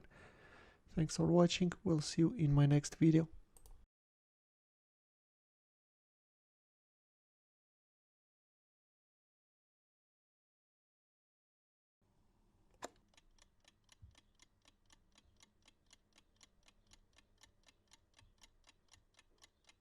Hello chess lovers, Soren here, and in today's video I want to share with you a famous game played between the 11th World Chess Champion Robert James Fischer and Danish chess grandmaster Bent Larsen. This game is from 1958, Portoros Interzonal. It's also treasured in Fischer's best-selling book, My 60 Memorable Games, and in this video I will also rely on Fischer's commentary. Fischer is on the white side and he opened up with e4, to which Larsen answered with c5. Sicilian defense is on the board, and then we have the dragon variation, the razor-sharp dragon against Bobby. Let's see how is this going to end up. Meanwhile, white is going for this Yugoslav attack with bishop c4, and we have the early exchange of knights on d4. After which Larsen offered the exchange of light-squared bishops, and Fischer moved back his bishop on b3. Now if black goes for the exchange of bishops, then white can recapture with the a-pawn, thus getting a very solid pawn structure on the queen side, which is very difficult to break into pieces. That's why we have queen a5 answered by Larsen, and Fischer castled queen side. Opposite side castlings are on the board. And yes, definitely this is going to lead to a sacrificial battle. b5, black is hurrying with his attack on the queen side. Meanwhile, first Fischer is making this prophylactic king b1 move. b4, knight d5, bishop takes d5. At the time this was a novelty. Before this, usually black was recapturing with the knight. But in our game we have bishop takes d5. Bishop takes d5. A year later, in 1959, in a game played between Mikhail Tal and Bent Larsen, Tal chose e takes d5 continuation, but let me tell you that bishop d5 is also strong. Yeah, both are equally strong. Here, instead of going for knight takes d5, something which Stockfish suggests in order to get rid of this light-squared bishop as soon as possible, thus also making white's queen side a little bit vulnerable, although in this case you have to be ready for the early exchange of dark squared bishops as well. Yeah, instead of knight takes d5 we have rook a c8 by Larsen, bishop b3. Fischer writes, I had 1 dozen of Skittles games in analogous positions and had it down to a science. Pry open the H file, sac mate. In theory everything seems very easy. Let's see how is Fischer going to bring into life that idea. How is he going to open up the H file, then sac and mate. In this game actually the idea will work, but not every time Fischer succeeded. Fischer's game against Cesar Munoz comes to mind. Maybe we should also cover that game. Meanwhile we have rook c7 by Larsen, or protecting the pawn on a7 in order to play queen b5, then a5, a4. Also, this gives black a chance of doubling up the rooks on the c file. h4. So finally, the h pawn steps forward. Queen b5, h5, rook f c8, h takes g6, h takes g6, and now we have g4. The g pawn is coming to harass the knight. In return, black keeps on going with his counterattack on the queen side. g5, knight h5, and the move which just asks itself to be played. Very common in these type of positions. Yes, rook takes h5. Fine writes, in such positions combinations are as natural as a baby's smile. G takes h5, which is losing. Fischer says that bishop takes d4 is no better, and here is the variation provided by him. After queen takes d4, g takes h5, g6. If queen e5, then g takes f7 check. And yeah, this is how white is winning. If king f8, then rook g1. And if king h7, then queen d3, followed by f4. But Fischer overlooks a powerful defense by black. Once again, Fischer says that bishop takes d4 is no better, but Stockfish says that actually bishop takes d4 is the best move, and after queen takes d4, only now black is winning the rook. And if g6, instead of queen e5, instead of the move suggested by Fischer, Stockfish says that there is a very strong move which keeps the balance. Yes, that move is rook c4. The light squared bishop is now neutralized. If you capture on f7, then just king takes f7. Yeah, rook takes c4 is something which looks very beautiful. And if bishop takes c4, then queen takes c4. And we have an equality, you know. Yeah, black is managing to survive. So rook c4 actually turns out to be very difficult to find. And even in his analysis, Fischer failed to find it. This is how black can survive. Check king f6. We have an equality on the board despite the fact that the king on f6 is placed very awkwardly. What if rook g1? Ah, queen e8. This is interesting, guys. A very solid defense by black. But the line was overlooked by Larsen, and he recaptured on h5, and so this is losing. There came g6. If e6, then g takes f7 check, and again black is left with a shattered king side, right? So after g6 we have e5 trying to neutralize this dark squared bishop, but there came g takes f7 check. We also have a monster on b3, and that's something which allows white to win the game. Bishop goes back to e3, d5, he takes d5. By temporarily blocking the a to g8 diagonal, black is winning the pawn on f7. But in return white is getting another monster, this time on the d file. Bishop g5, queen b7. Well, if rook g6, then check, and then d7 check, d8 queen, and black king is getting checkmated. So after bishop g5 we have queen b7 by Larsen, and the rook on f6 dropped. Bishop takes f7, d7. Rook d8, queen d6 check, Larsen resigned, but in here Fischer missed mate in 3. Actually, queen h6 check is mating faster. If bishop g7, then queen d6 checkmate looks very nice, right? This bishop is really playing an essential role in the attack, and if king e7, then again check, and black king is getting checkmated. But okay, queen d6 also wins. If bishop e7, then checkmate. We have some sort of a Boden's mate, right? Yeah.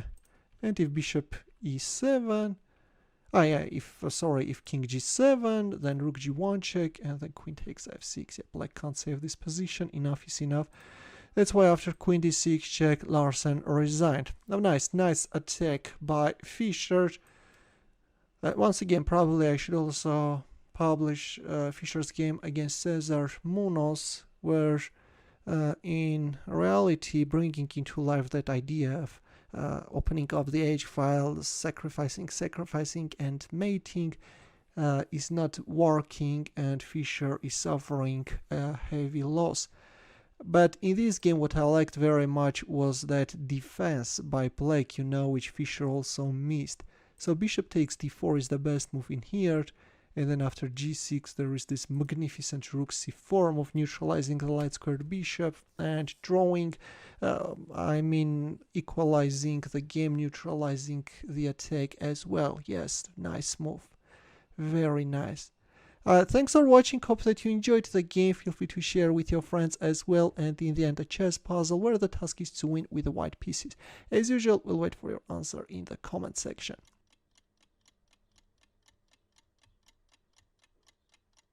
Thanks for watching, we'll see you in my next video. Take care.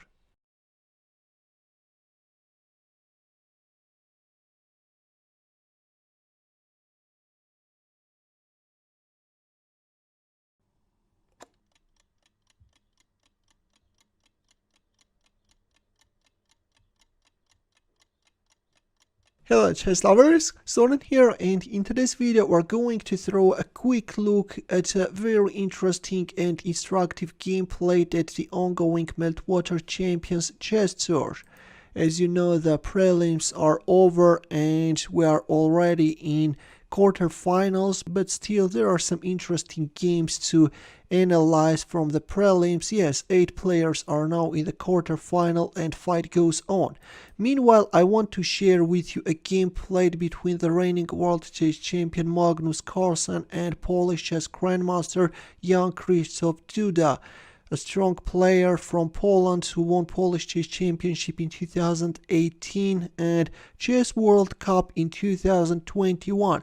But soon we will see that under the mighty force of Magnus Carlsen, his position will collapse just in a few moves. Carlsen opened up with e4, to which Duda answered with Sicilian defense, knight c3, g6, d4. Sicilian dragon is on the board, accelerated dragon, and as you know, this leads to a very sharp battle. Queen goes back on d2, d6. There it goes. We have the typical dragon formation. Meanwhile, both players are hurrying to develop their pieces. Bishop e6, knight f4. So we have dragon, but with one huge difference. Our knight stands not on d4 but on f4, and already we have control over d5 square. White can no longer lose time on playing bishop c4 move, going for Yugoslav attack with bishop c4, and yeah, this makes a huge sense, and looks like that this type of a formation was somehow problematic for Duda and he failed to find an adequate counterplay. h4, there it goes. This can opener is marching forward with aggressive intentions, although let me tell you that knight takes e6 is also something worth of taking into consideration. h5, bishop c4, h takes g6, h takes g6. Yes, in Sicilian dragon in Yugoslav variation, black is usually recapturing with the h-pawn, but in this case it's bad, too bad. Better was f takes g6. Later you can have a chance of strengthening your 7th rank with a move like rook f7, for example. Yeah, but in our game we have h takes g6, and now Carlsen will quickly punish his opponent. Bishop goes back on e6 and bishop h6. Yeah, definitely this is not how you should play. First bishop c4, bishop e6. Every move counts in Sicilian dragon, and now black will pay a high price for it. There it goes. Already we reached the critical position where with his next move Carlsen destroyed opponent's defense. The move just asks itself to be played. There it goes. I'm sure you found this move in a blink of an eye. An exchange sacrifice is destroying opponent's defense. Also, we see an exchange of knights on e4, stopping black from covering his king, and white queen is jumping into the attack. The pawn on h5 also drops. Oh, sorry, we have king g8. And believe it or not, but after bishop d3 we have a resignation. Carlsen is blocking the d file, is preparing castling queenside, and at the same time with bishop d3 he opened up the first rank for the rook, and black king is defenseless. Here is one of the possible lines. If queen b6, then queen g5 check, king h7, the e3 square is under control, and now you can castle queenside, not allowing your opponent to switch the queen into the defense. Yeah, but black is suffering heavy losses, you know, if here, then rook h1. A tough defense shown by Stockfish, but yeah, even in this case, there is no hope of saving the game. White is winning. That's why enough is enough. After bishop d3, finally Duda resigned. A very nice game, a very nice way of punishing Sicilian dragon, and yeah, this line is worth of analyzing carefully. You can use it successfully when facing accelerated dragon. Feel free to share this game with your friends as well, let them know about this beauty, and in the end a chess puzzle where the task is to win with the white pieces. As usual, we'll wait for your answer in the comment section. Thanks for watching, we'll see you in my next video.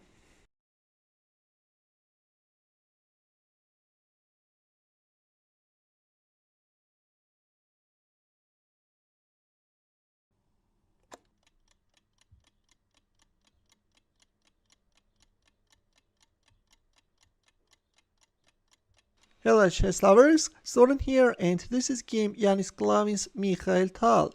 Klavins was a Latvian chess master who won the Latvian chess championship in 1952. And in this game he's going to give the magician from Riga the taste of his own medicine. Klavins opened up with e4, to which Tal answered with c5. Sicilian defense is on the board. And by the way, at the time of this game Klavins was 21 and Tal 18. And one more important thing, Klavins is not to be confused with his compatriot Yanis Klovans. g6, Tal goes for dragon variation, and as you know, this is a rare scene where the 8th world chess champion is playing this variation. f4, against dragon we have Levenfish variation. Knight c6, an exchange of knights on c6 followed, after which the e-pawn stepped forward, attacking black knight. Knight d7, e takes d6, e takes d6, bishop e3, queen e7. A dubious move. Theory recommends bishop e7, and then castling kingside. But in our game we have queen e7, so black is attacking this bishop on e3 and queen d2. An alternative is queen d4. In the game we have queen d2 and knight f6. This is already too much, you know, another dubious move. This is even bad. Better is playing bishop g7 and going for castling. But instead we have knight f6 and Klavins castled queenside, bishop g7. I guess Tal thought that the pawn on d6 is untouchable because he can win this bishop with a check, but turns out that queen takes d6 is pretty much playable, and we have it. By the way, at this point let me tell you that, for example, you can't neutralize white's aggression with a move like d5, because white has a very strong move to destroy this pawn structure. And that move is bishop b5. If you accept the piece sacrifice, then bishop d4. And yeah, if here, then knight takes d5, and then bishop takes g7, black is in trouble. In our game, after castling queenside, we have bishop g7, and Klavins won the pawn. In return, Tal is winning white bishop, announcing a check, king b1. Now the pawn on c6 is hanging, bishop d7, and a heavy blow by Klavins. Like in the sideline showed above, we have bishop b5. Not only coming after this pawn, but also threatening rook e1. Queen goes back on b6, rook e1 check, king d8, bishop takes c6. This is a total destruction, guys, and there is no way out. Tal is creating a mating threat, but with moves like this, you can't escape, you know. Rook takes d7. King c8. Well, if knight takes d7, then just checkmate, right? So we have king c8 by Tal, and it's very strange that in here we don't have a crushing knight b5 move, which is the shortest winning move. Right now there is a mating threat, and you can't win this bishop because of this checkmate.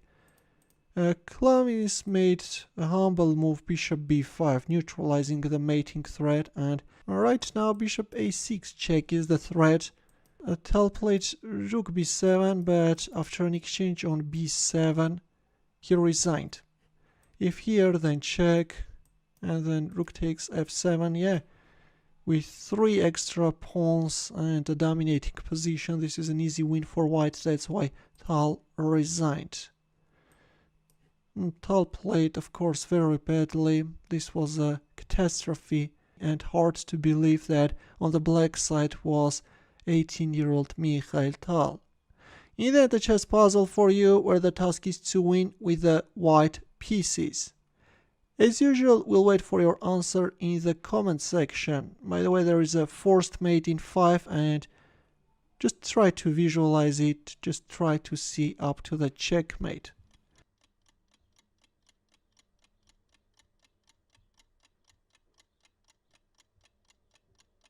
Thanks for watching, we'll see you in my next video. Take care.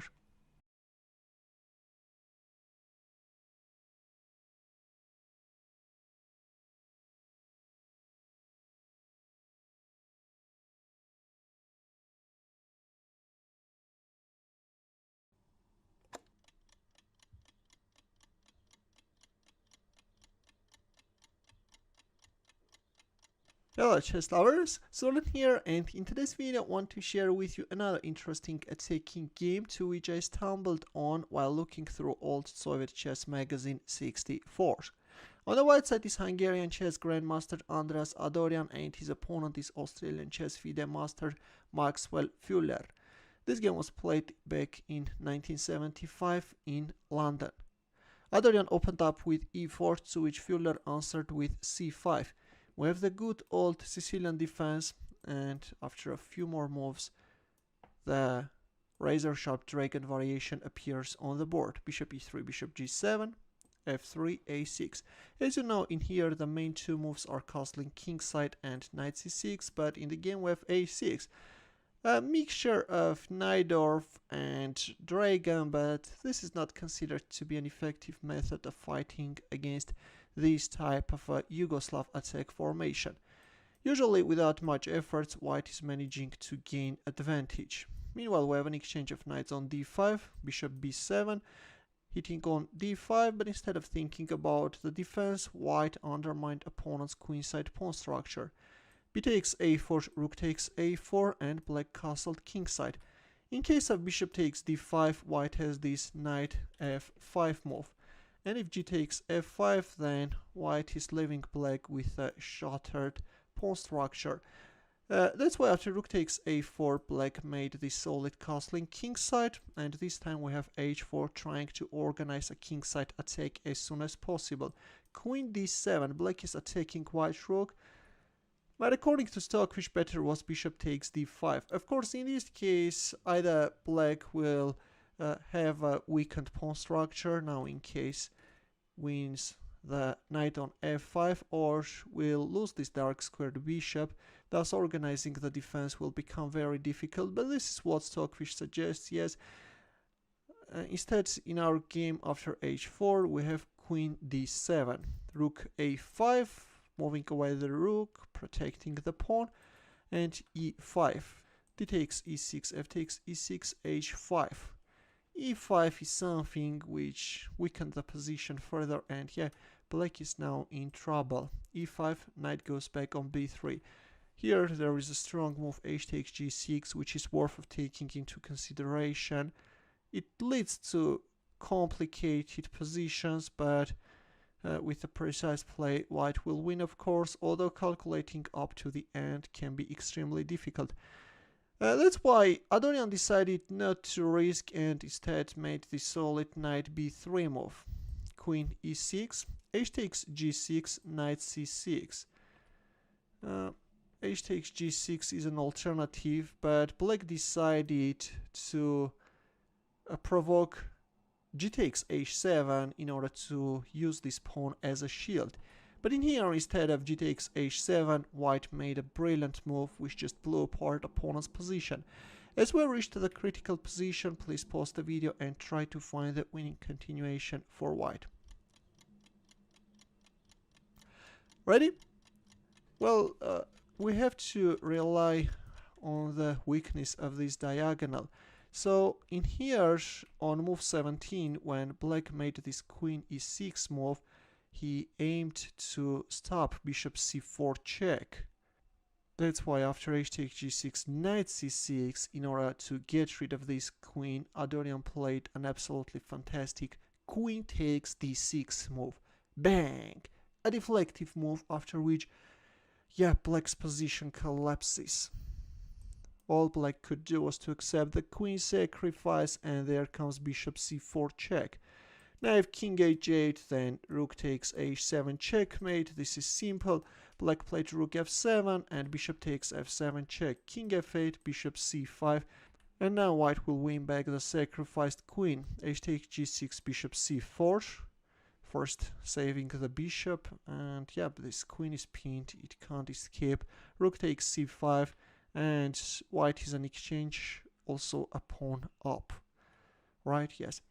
A5, bishop d5, knight d8, then bishop takes b7, and then rook c7, and yeah, again white is dominating.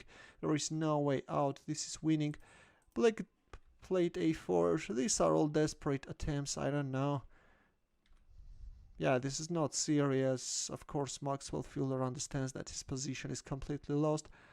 He's just making a few more moves and only then will resign. So the knight on c6 also drops, and finally at this point resignation followed.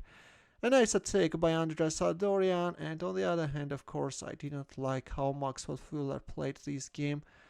So that queen takes d6 move was something, and I'm sure you will agree with me. Yeah, queen takes d6 is a monstrous deflective move.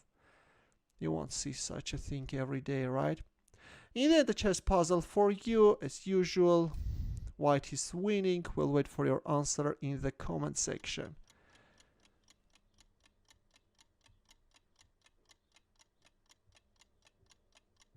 Thanks for watching. We'll see you in my next video. Take care.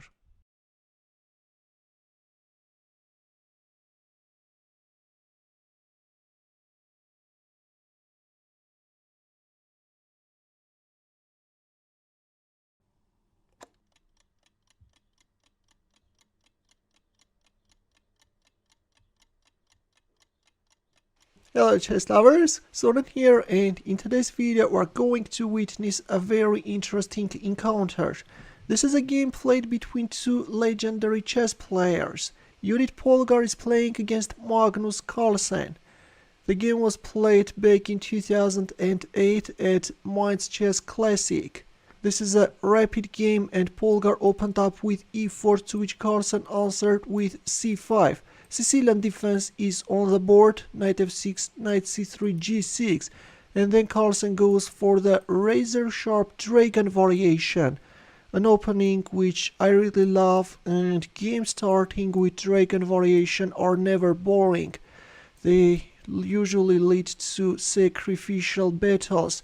Bishop d7, so against dragon variation white chose Yugoslav attack with bishop c4. Bishop goes back on b3, knight d5, g4. As you know, in here other popular alternatives are h4 or king b1, but in our game we have g4. By the way, I decided to turn on Stockfish because already the position is starting to get heated. Here Carlsen played b5, g5, and in return black counterattacked white knight. So already we can see that black has an advantage, you know. Back in those days there weren't strong engines, and it looks like that there are some gaps in Polgar's preparation, while on the other hand Carlsen is just doing great, you know. Looks like that everything started with this g4 move. Stockfish gives a question mark to that move. That suggests, yeah, that those standard king b1 or even rook e1 a3 move. Something rook e1 a3, those are moves which are not that popular, but yeah, king b1 is one of the main continuations. As well as h4, you know, h4 is also good. Well, and then h4 popped up, maybe at higher speeds Stockfish will change its mind, but so far I can't see g4 move. Well, the position raised my interest a lot, so I decided to figure out what will Stockfish running on Chessify's powerful cloud servers suggest in here. So it turns out that yes, king b1 is the best move, then rook e1 and then a3, something which my Stockfish, my laptop Stockfish was also suggesting, right? And after g4 we have a huge change in evaluation. Yeah, it looks like that g4 is not good. Is h4 among the top moves? Will it pop up as the fourth move in here? Yeah, looks like that h4 is good. Also bishop g5 is worth of taking into consideration. Yeah, h4 is one of the key moves. Interesting. Okay, in our game we have g4. And b5 by Carlsen. g5, b4, counter-attacking white knight. Knight goes back on e2, knight h5, f4, knight c4, an exchange on c4 followed, b3, rook c7, a nice square, a very precise move by Carlsen, yes. Black is maintaining the possibility, for example, of playing queen a8 as well, and then he can even double up the rooks. Knight g3, rook c3. Looks like that this is not the best move, and it was very important not to allow white to damage the pawn structure. Bishop g4 is something which black must play. Hitting on d1 at the same time, but Carlsen played rook c3, after which white is almost equalizing, right? G takes h5, king b1, queen a5. Meanwhile, black is starting to build up pressure, and in return, of course, white is proceeding with the pawn storm, f6, e5. Yeah, very nice defense by Carlsen. e5, the most precise answer, counter-attacking white knight. And in here, instead of f takes g7, white made knight f5 move, which is a losing move. Better is f takes g7, and if here, then bishop takes d4, and if rook takes c2, then you can trade off your queen with two rooks and then play bishop b2. A similar scenario we will see in our game, but with one huge difference. Now look, after knight f5, black played bishop takes f5 and then played rook takes c2. Again, white gave up his queen, but the difference is that already you no longer have, like in the previous line, a bishop on d4, and you can't cover your king. And this is something which is allowing black queen to pillage white's queen side. Bishop goes on f8, of course, the only move, right?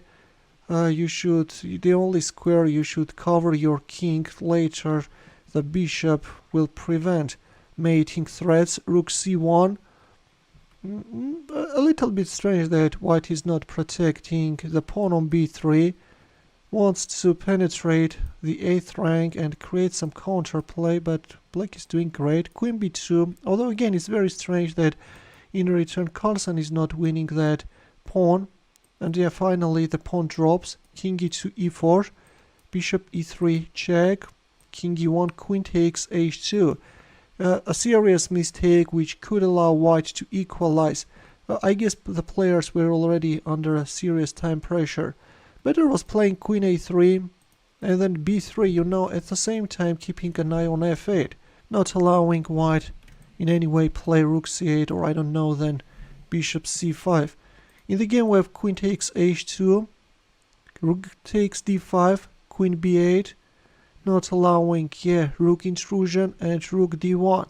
Well, at this point white had a golden opportunity of keeping the balance. Bishop f4 is the move, and then rook c8. Rook f8 is the threat, followed by a checkmate, and at this point all black can do is to give a perpetual check. But Polgar missed bishop f4, played rook d1, and there comes b3. Yeah, already there is no way out. b2, rook b1, here comes queen a5, hitting both on d8, on f5, rook a8, check, another check, queen c7, rook d1, check, and yeah, finally Carlsen found a way of winning. After queen d1 resignation followed, a new queen is going to be born. A very dramatic game. There were of course some mistakes, but let's not forget that this was a rapid game. The positions were really complex and it was hard to find those moves. All in all, the game was nice. Hope that you enjoyed it. Feel free to share with your friends as well. And in the end, a chess puzzle where the task is to win with the white pieces. As usual, we'll wait for your answer in the comment section.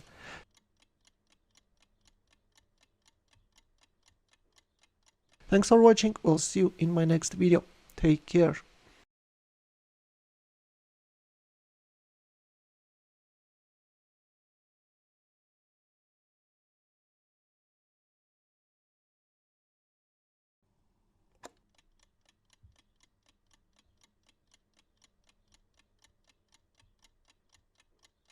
Hello chess lovers, Zoran here, and in today's video we'll take a quick look at a blitz game played by Magnus Carlsen. His opponent is Ukrainian chess grandmaster Kirill Shevchenko, who from 2023 already represents Romania. This game is 2023 Poland Superbet Blitz, and Carlsen opened up with e4. Shevchenko's answer was c5. Sicilian defense is on the board, knight c3, still white is not revealing his intentions.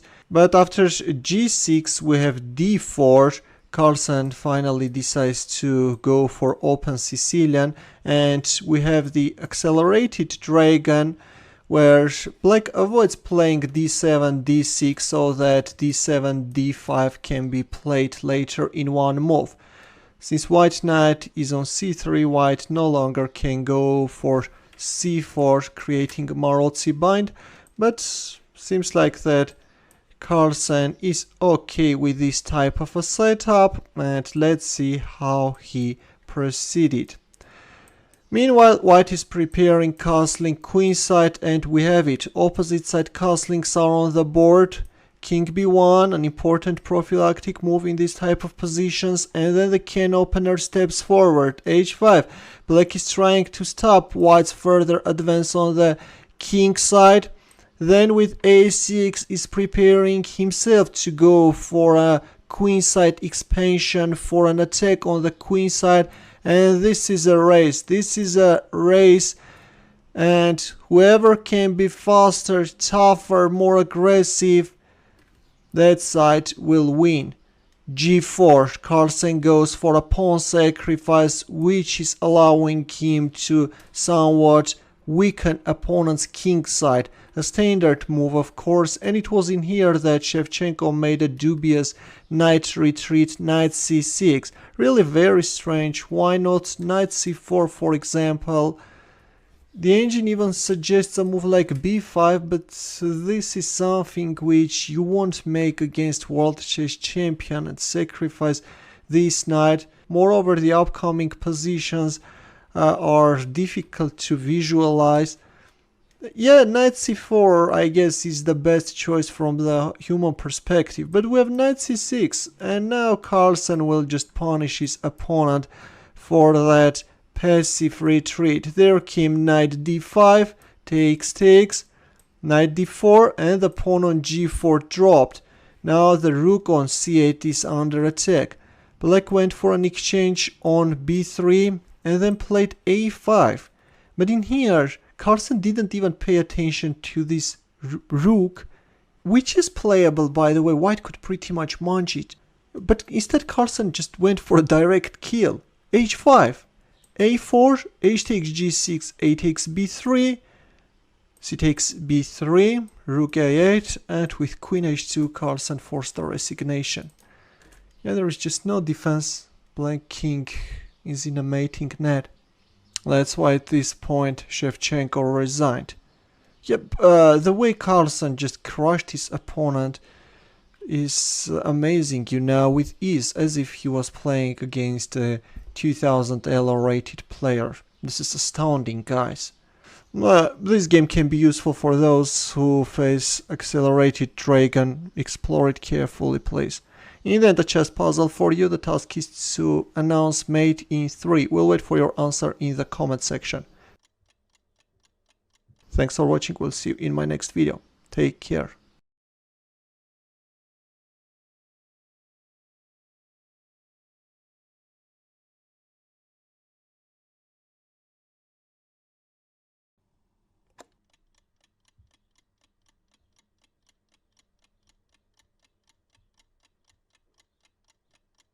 Hello chess lovers, Zoran here, and in today's video I want to take a quick look at a dramatic game played at the ongoing 2022 FIDE Chess Grand Prix.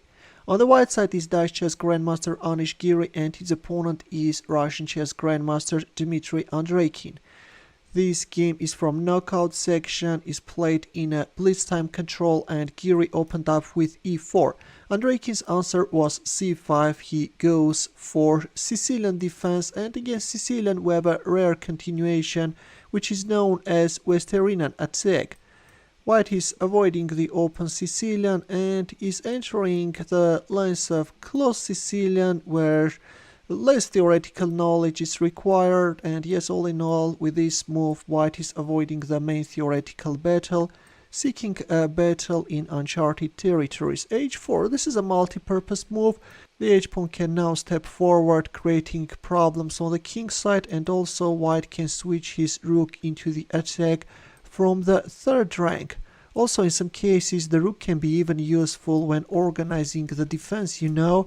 Right now, Black is hitting on c2, d3, b5, a3, the knight is kicked away, queen d2, the queen is coming to support the knight, rook c8, rook h3, queen c7, and White boldly castled queenside. Knight a5, Black is preparing c4 move, knight g5, bishop e7, rook g3, and c4. As you can see, I left Stockfish run in order you can see how the evaluation changes, and turns out that c4 is not good. Better is playing h6. If knight e4, then Black can go for an exchange on e4 and only then play c4. Or after h6, if knight h3, then knight c6. If here, then knight d4. But even so, this leads to a very sharp battle, you know, and here White has this rook f7 move, and all in all the fight goes on, although of course with better chances for Black. Instead, in our game we have c4 move, and in this case actually with an accurate play White can prevail. b4 h6 and knight takes f7. Looks beautiful, but turns out that this doesn't give White much. Better is moving the knight back on h3 and not knight f3, because you should keep the third rank free. If knight c6, then bishop takes c4, and as you can guess, there is no knight e5 move, because in the end of the day the pawn on d7 will hang.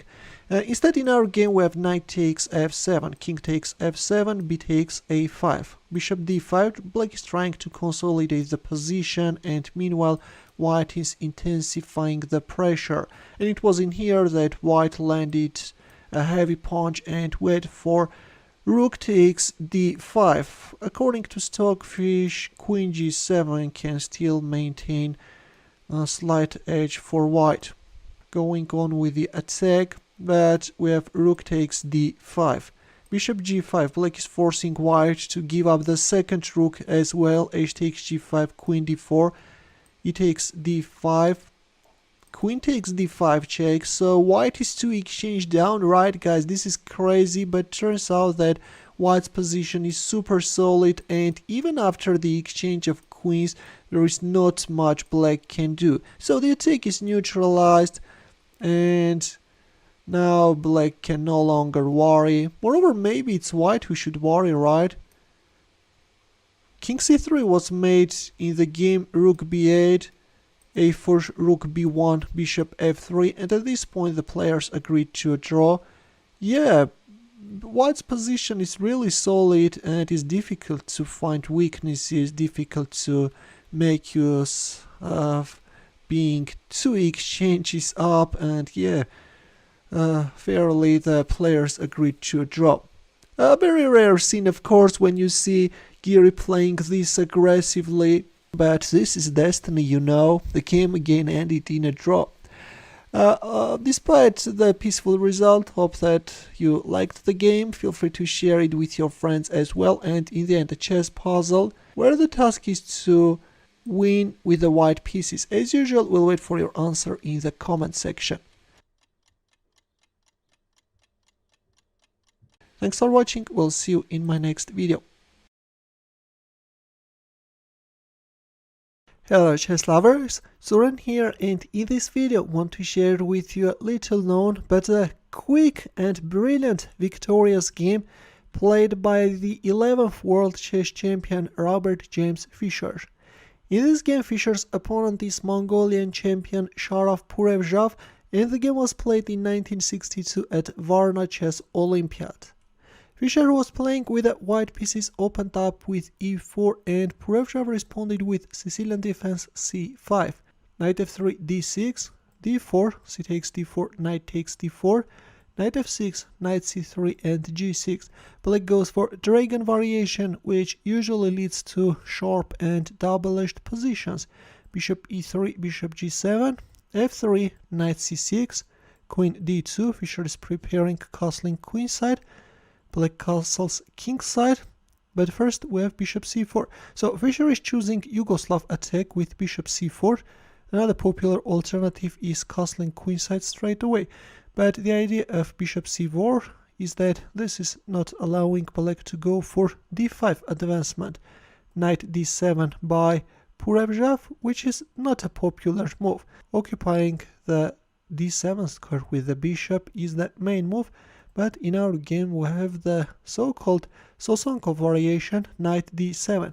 The idea of playing knight d7 is that this kingside knight is hurrying to support the queenside knight, and later after bishop takes c4, Black will recapture on c4 with the other knight, thus getting a powerful attacking knight on c4. Here Fischer castled queenside, knight b6, bishop b3, knight a5, and queen d3. Fischer is not allowing knight c4, which could allow Black to get rid of White's dark squared bishop as well. Bishop d7, and here we go, h4 is on the board. White's idea is simple: to open up the h file, exchange the dark square bishops, and checkmate Black king. That's how it goes. By the way, here want to bring a small reference from Fischer's book My 60 Memorable Games. Here is what Fischer writes about dragon variation. White's attack almost plays itself. Weak players even beat grandmasters with it. I once thumbed through several issues of Schachmatny Bulletin when the Yugoslav attack was making its debut and found the ratio was something like 9 wins out of 10 in White's favor. Will Black succeed in reinforcing the variation? Time will tell. Well, despite the fact that in theory all this looks very easy, but I have to tell you that at least I know one game where Fischer is losing with the white pieces when facing dragon variation. Probably we should cover that game as well, but meanwhile let's proceed with our game. So in our game we have rook c8 and h5, knight b c4, h takes g6 and h takes g6. Well, in here recapturing with the f-pawn is better. Later, if needed, Black can support the pawn on h7 with a move like rook f7, but in our game we have h takes g6, bishop h6. Standard idea when playing against dragon variation. After the exchange of dark squared bishops, Black king will be defenseless. e6, and after f4 we have e5. Well, instead of playing e6, first going for e5 straight away is better. If bishop takes g7, then king takes g7, if knight e2, then queen b6, and still things remain unclear. We have a very sharp double-edged position, but though I have to tell you that the position is still in White's favor. But in our game after bishop h6 we first see e6, and after f4, the idea of f4 is to play queen h3, we have e5. Seeing that threat, Black is opening up the light squared bishop's diagonal, controlling the h3 square, but it was in here that Fischer landed a heavy punch and played knight f5. Right now the bishop is hanging. If you play a move like g takes f5, then simply queen g3 and the game is over. If queen g6, then knight e7 is winning. That's why after knight f5, Black captured on f5 with the bishop, and we have e takes f5, knight takes b2. Already I have to tell you that Black's position is totally lost, but Black goes for a tricky combination, is sacrificing his knight with the idea of exploiting the weakness of the long diagonal, but Sharaf Purevzhav overlooked Fischer's brilliant move. Now look, by going for e4, Black's idea is that if queen takes e4, then bishop takes c3, but Purevzhav overlooked Fischer's queen sacrifice, and instead of touching his queen, Fischer played bishop takes g7.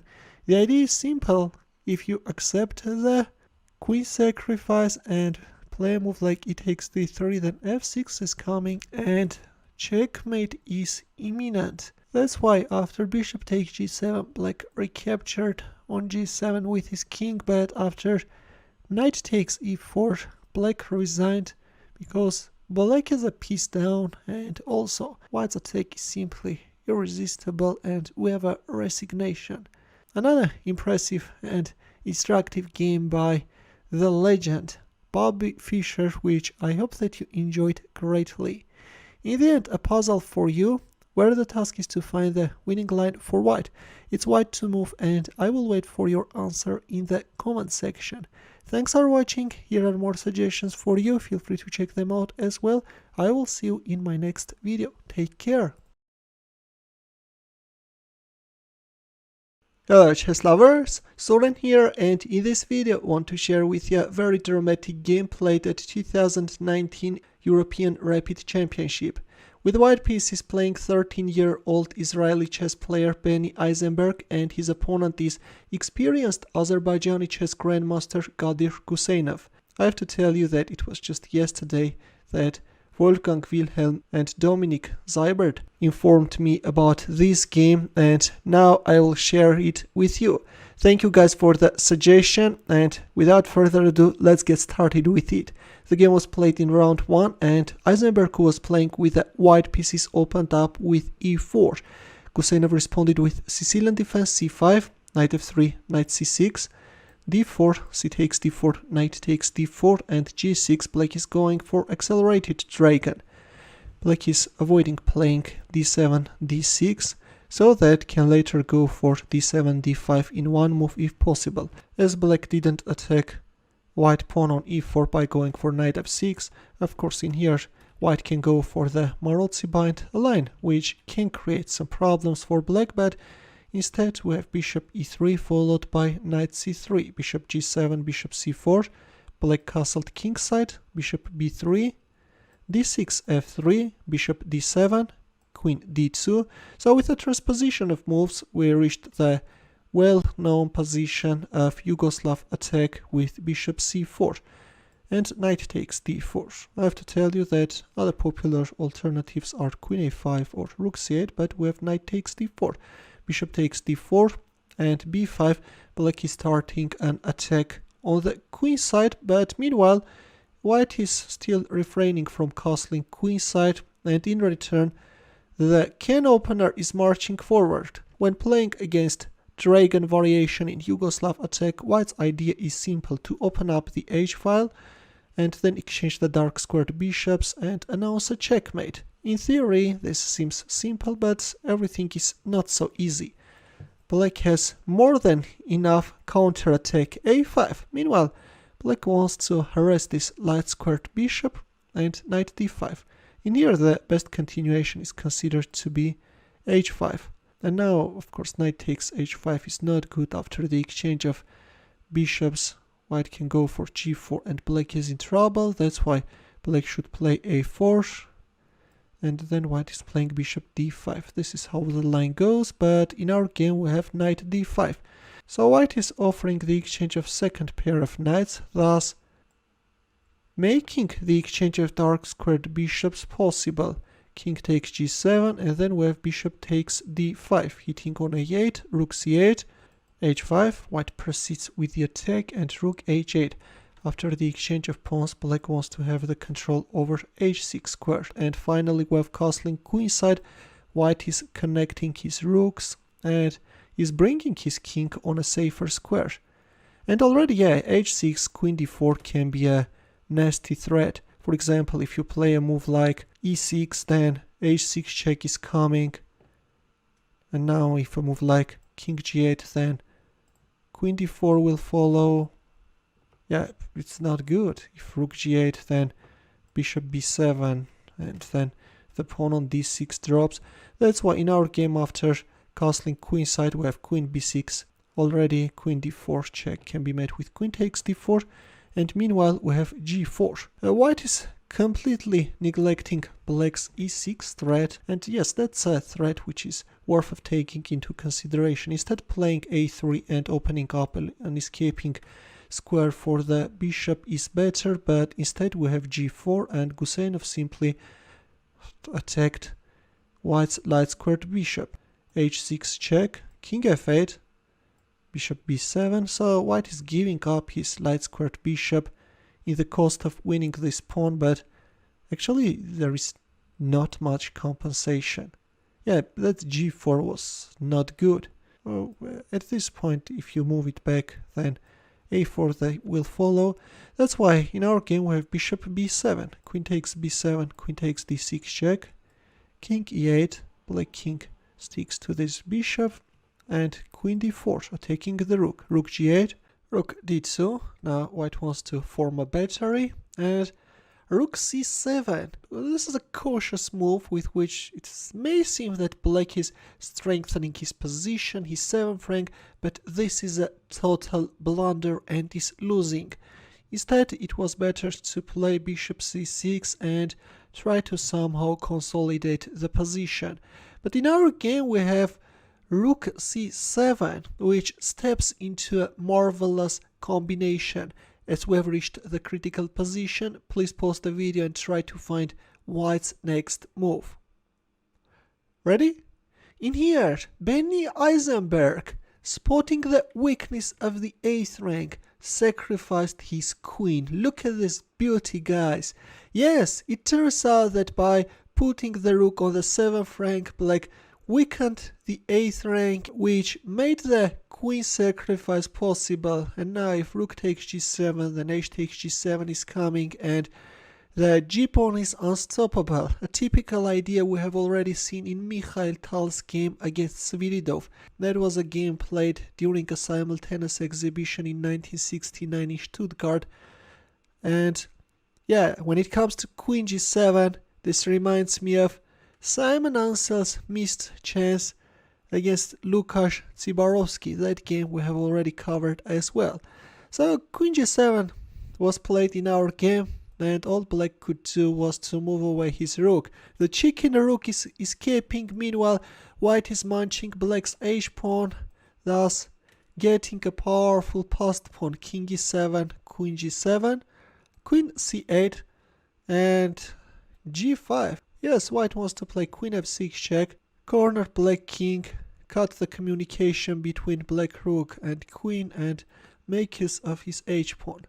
Rook h8 was played, and after queen f6 check we have a resignation because black is losing his rook. Just a marvelous resource by Eisenberg, which he used successfully.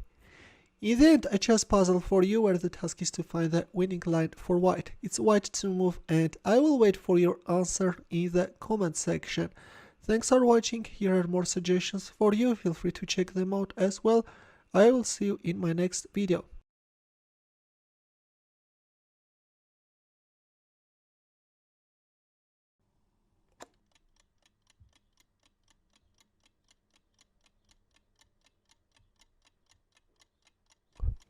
Hello chess lovers, Soren here, and in today's video we're going to analyze an aggressive attacking game launched by American chess grandmaster Robert James Fischer. Fischer's opponent is two-time Brazilian chess champion Helder Camara. This game is from 1970 Siegen Chess Olympiad. Camara would only earn international master title 2 years later in 1972. Meanwhile, this is year 1970, where in German city Siegen, and Fischer opened up with e4. Camara's answer was c5. Black goes for Sicilian defense. In here we first see knight f6 and only then c takes d4 followed. There it goes, the razor sharp dragon variation is on the board.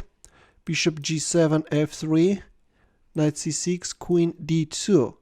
In here, as you know, the main move is castling kingside, but we have bishop d7. At the moment, Camara decides still to leave his king in the center. Otherwise, when you are castling early, it's getting exposed to white's pawn storm. But yeah, once again, as I mentioned, castling kingside is the main move. Rook c8, bishop b3. Meanwhile, we have the Yugoslav attack with bishop c4.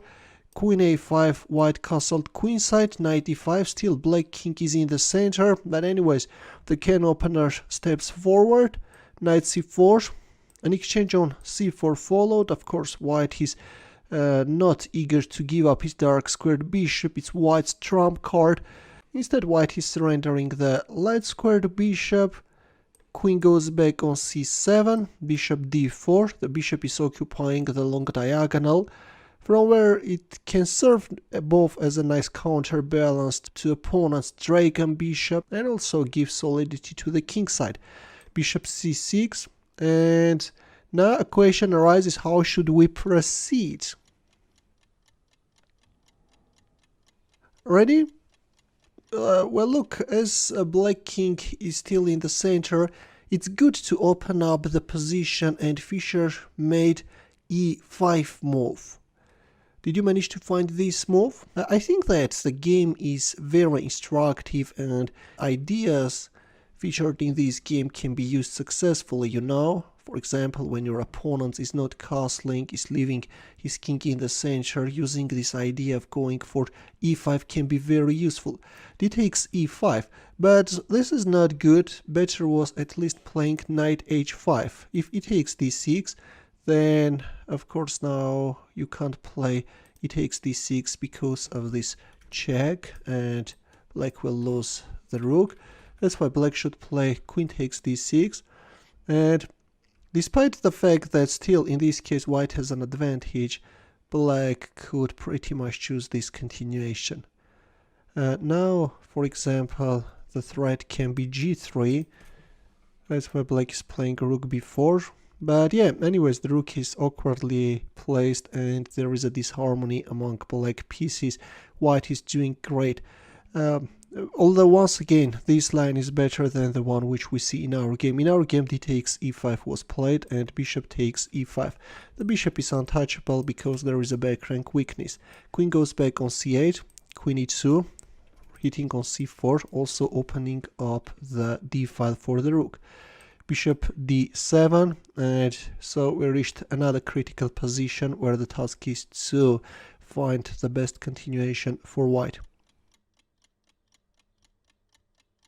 Ready? This time we have rook takes d7. Did you manage to find this heavy blow? Well, all you can do is to recapture with the king right, the knight and the queen are tied. That's why we have king takes d7 and there comes knight b5. What can be the threat now? For example, let's just make a random move, a6, attack the knight, then white can play rook d1 check, and if king e8, then first bishop takes f6, opening up the e file for the queen, and then knight d6 check. To knight b5, black answered with queen c6, but anyways the rook joined the attack. King e8 and knight c7 check. It's high time to give up the queen, otherwise this is going to be very bad for black. Queen takes c7 and white happily munched black queen. Yeah, black's position collapsed too early. Queen b5 check and black resigned. If rook d7, then just rook takes d7 and then knight b5, knight c5. Yeah, black will lose this knight as well. That's why enough is enough. Black decided to see this terrible game finished as soon as possible and resigned. So this is it, dear chess lovers. Hope that you enjoyed the game. Feel free to analyze it once again on your own. Post it on your engine or online chess engines. Take a look at some sidelines as well. It can be very useful. And in the end, a chess puzzle where the task is to win with the white pieces. As usual, we'll wait for your answer in the comment section.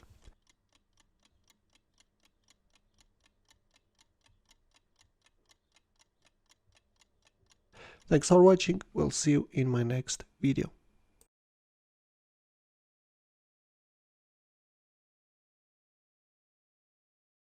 Hello chess lovers, Soren here, and in this video I would like to share with you another brilliant attacking game played by Magnus Carlsen. At the time of this game, Carlsen was 12 years 5 months old and his rating was 2315. His opponent was Dagfinn Snarheim with a rating of 20-16, and the game was played in 2003 in Asker, which is a municipality in Norway. But before starting our game, if you are new to my channel, consider subscribing in order not to miss my future uploads. And now without further ado, let's get started with our game and see what happened on the board.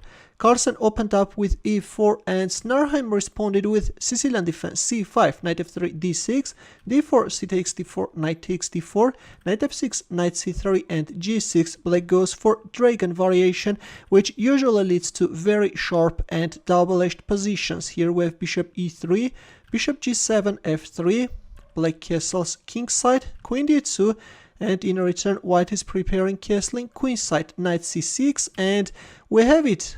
Yugoslav attack with an immediate castling queenside. With this move, white omits bishop c4 in order to speed up the attack. But the downside of this move is that already the bishop is not on c4, the d5 is not controlled, and black can go for d5, though I have to tell you that in this game d5 was not played. In here, usually white is proceeding with e takes d5 and then is capturing on c6 and is playing bishop d4. This is the main line. By the way, I have to tell you that winning a pawn by capturing on d5 is not a good idea because that's exposing white's queenside too much, though games with that line can also be seen even at the top level. Let's go back, but in our game after castling queenside, we have knight takes d4, bishop takes d4, bishop e6. This is the second most popular choice after d5, and g4 by Carlsen, which is an inaccuracy. Later, Carlsen also pointed out that in here it was better to play king b1. Yes, this is a very important prophylactic move with the help of which white is also acting against queen a5. Now if we move like queen a5, then white can go for the standard knight d5 move, and if you capture on d2, white has this powerful Zwischen Zug, can first capture on e7 and then on d2. After king b1, black is usually playing queen c7, rook c8 and only then queen a5. But in our game after bishop e6 we have g4, which allows black to activate his queen immediately, and queen a5 is on the board. In this case black lost no tempos and manages to speed up his attack. King b1 by Carlsen. Already it's too late for king b1, but okay, that's still very important. Meanwhile we have rook c8, and already the threat is rook takes c3. For example, if we move like h4, then black can go for this exchange sacrifice and then can capture on a2. Though still there's nothing wrong with white's position, but black is getting a pretty nice counterplay. That's why after rook c8, Carlsen played a3, moved away his pawn from the dangerous a file, and rook b8. Meanwhile, this time black is preparing b5 advancement, knight e2. Carlsen is offering the exchange of queens, but black is rejecting. Queen a4. Black shows that he is ready for the fight and he's not looking for simplifications. g5 by Carlsen, knight h5. Bishop takes g7, knight takes g7, knight d4, b5 and queen b4. Again, Carlsen is offering the exchange of queens and is stopping b4 because in that case black's attack could have been irresistible. But this time again, Dagfinn Snarheim rejected the offer of exchange of queens and moved back his queen on a6. Knight takes e6 by Carlsen, knight takes e6, and this time we have h4. Queen b6 and h5. Carlsen goes for a pawn sacrifice, but of course capturing on g5 can be very dangerous. Once white is opening up the h file, then can play e5. This time can open up the fourth rank for the queen, and white's attack is going to be irresistible. Yes guys, there are so many threats that black won't manage to save this position. That's why after h5 black played queen f2, though could also play queen c5. But in this game, as we have already noticed, black was definitely playing for a win. With this move black targeted two pawns, bishop d3 and knight takes g5. This is a terrible mistake, after which black's position goes down very quickly. Instead, it was better to capture the pawn on f3. If rook f1, then queen g3, and if e5, then black can first lure away white queen from the fourth rank and then capture on e5. The players have equal chances. Let's go back, but in our game, after bishop d3, we have knight takes g5 and h takes g6. First, Carlsen is opening up the h file for the rook, after which is going for e5. With this move, Carlsen is both emphasizing the weakness of this diagonal, and also, in some lines, he will manage to bring his queen on the h file. Later in the game, we will see how Carlsen will switch into the attack his queen. Meanwhile, Black is winning another pawn. In return, we have e takes d6, e takes d6, and queen f4. The queen is also coming, and Black is in trouble. Meanwhile, we have b4. Dagfinn Snarheim is not even paying attention what's going on the king's side. He proceeds with his attack, but White's queen side is very solid, and the one who should panic is Black. Queen d4. Black is covering the h8 square, but by bringing the queen on the d file, Black steps into this bishop takes g6 move. Queen g7 and bishop h7 check. King h8. Well, if king f8, then queen d6 check is coming, and then rook e1. Black king is getting checkmated. That's why in our game we have king h8 and queen takes d6. In return, we have b takes a3. Black is creating a mating threat, but after queen takes a3, White is managing to neutralize all the threats. Rook c3 and bishop g6, discover check. This is the most precise move. King g8. This time we have another beautiful move. Bishop takes f7. This light squared bishop is munching Black's king side pawns one after another, and already with this sacrifice, White managed to totally expose Black king. King takes f7. Well, if queen takes f7, then your rook is no longer protected. White can capture it. In our game, we have king takes f7 and queen takes a7 check, though I have to tell you that rook d7 check is even stronger, but we have queen takes a7.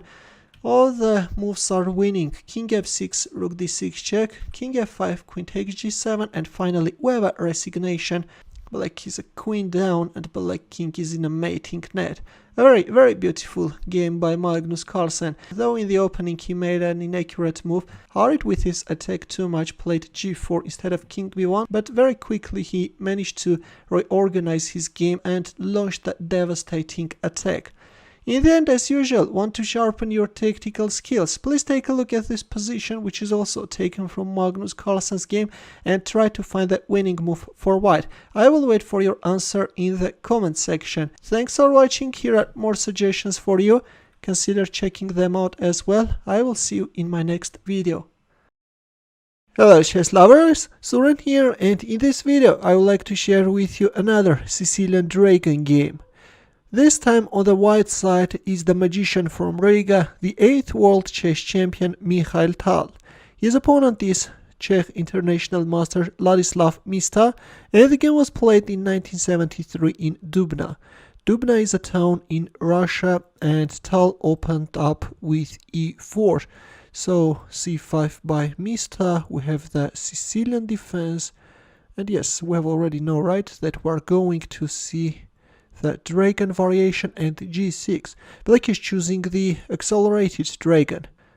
The difference between the accelerated dragon and the main dragon is that Black avoids playing d7, d6, so that he can later play d7, d5 in one move. Of course, if it's possible, because now if White chooses the Morozzi bind, then Black can never go for d5, but in our game we have knight c3 by Tal, bishop g7, bishop e3, knight f6, bishop c4, Black castles kingside, bishop goes back on b3, d6, f3, bishop d7, so we have all these standard moves which can be seen in Yugoslav attack. So we have a Yugoslav attack against dragon variation, which usually leads to double-edged positions. Tal castles queenside, knight d5 and h4.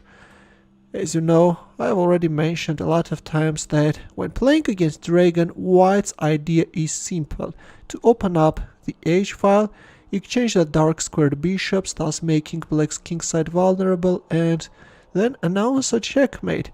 In theory, all this looks simple, but in practice it's not so easy. h5 by Mista. Mista is stopping any possible advancement on the king side, but this move also has its downsides. In some lies, white can go for g4 move and thus breaking into pieces black's king side. Here we have bishop g5, we have a vulnerable square, and the dark squared bishop is instantly occupying that hole. Knight h7, which is a rare move. Usually in here black is either playing rook c5 or knight c4, but in our game we have knight h7, bishop h6, so Tal is managing to exchange the dark squared bishops, thus removing that powerful defender, which in some lies is also becoming a powerful attacking piece. And in return black went for an exchange sacrifice, which is again a very standard move in Sicilian Dragon. With this exchange sacrifice, black is blowing apart white's queen side and is making it vulnerable, after which the queen is jumping into the attack. Knight e2 by Tal, bishop b5, rook e1, and knight f6. Of course, black could remove the defender and could win this pawn, but let's not forget that white is an exchange up and white can offer an exchange of queens. Of course, white is doing great, no problem at all.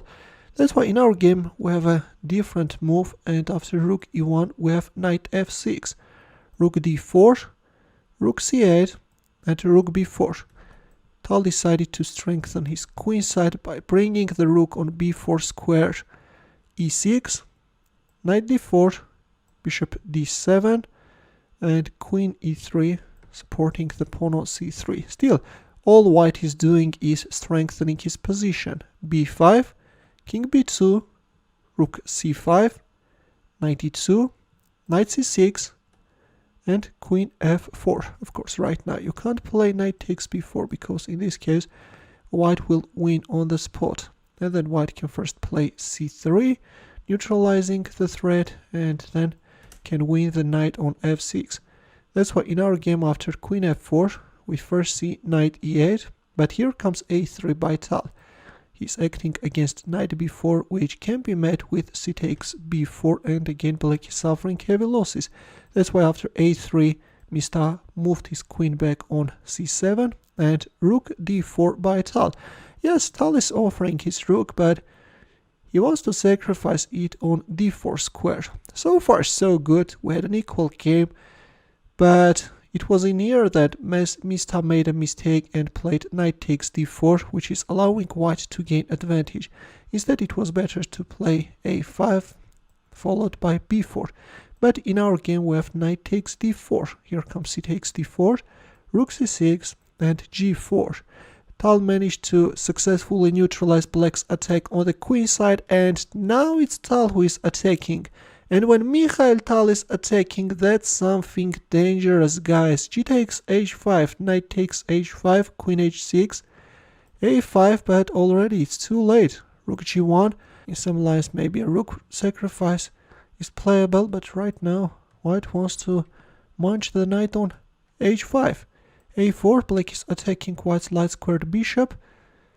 If you move it away, then your c2 is hanging. That's why Tal played d5. He takes d5. Well, this is already losing on the spot. Actually, this move steps into a checkmate in 9. Instead, it was better to play rook c5. If d takes e6, then a takes b3. If e takes f7 check, then king takes f7. And despite the fact that this looks a bit scary, but it turns out that black is managing to save the position, the king can successfully escape if needed. But in our game after d5 we have e takes d5, to which Tal simply answered with rook takes g6. At this point rook takes g6 is playable because after f takes g6 white is managing to switch his light squared bishop into the attack with a check, and in here Mr. resigned. Yes, black king is in a mating net, there is no defense, and after bishop takes d5 we have a resignation. Where is that? On move 35 bishop takes d5 comes and we have a resignation. So this was another fascinating game in Dragon Variation, where again, like in Kasparov's game against Piquet, which I published yesterday, we saw 3 rook sacrifices. That's something which you won't see every day, and I hope that you enjoyed this game greatly. In the end, a chess puzzle for you where the task is to find the mating line for white. It's white to move, and I will wait for your answer in the comment section. Thanks for watching. Here are more suggestions for you. Feel free to check them out as well. I will see you in my next video. Take care. Hello chess lovers, I have a very beautiful game for you played by Anatoly Karpov against Yevgeny Gik. The game was played in 1968 in Moscow. Karpov started with e4, c5 by black, Sicilian defense, knight f3, d6, d4, c takes d4, knight takes d4, knight f6, knight c3 and g6. Black goes for dragon defense, bishop e3, bishop g7, f3, black castles, bishop c4, knight c6, queen d2. We can see that Karpov is choosing this razor-sharp Yugoslav attack. Queen a5, white castles, bishop d7, h4. Karpov is starting an immediate attack on the king side.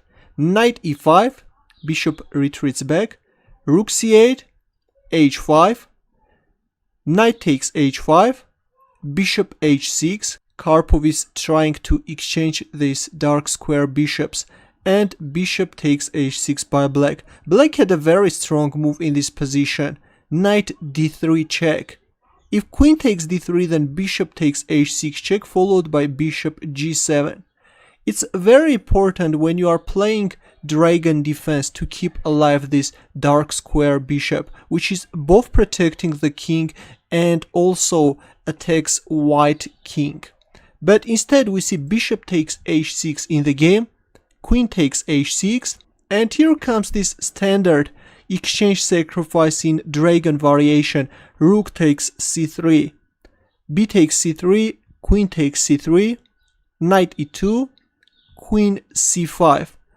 By the way, if a move like knight d3 check, then this is losing for black. White can simply capture on d3. If queen a1 check, then king d2, queen takes h1. This is a forced line. g4, knight g3 protecting the queen, queen takes h1, knight takes h1, king e3 opening up this d file for the rook to attack black knight, and it turns out that actually black knight is trapped. Black can play bishop b5, but simply c4, bishop a6, and this is winning for white. Black knight is trapped. Let's go back.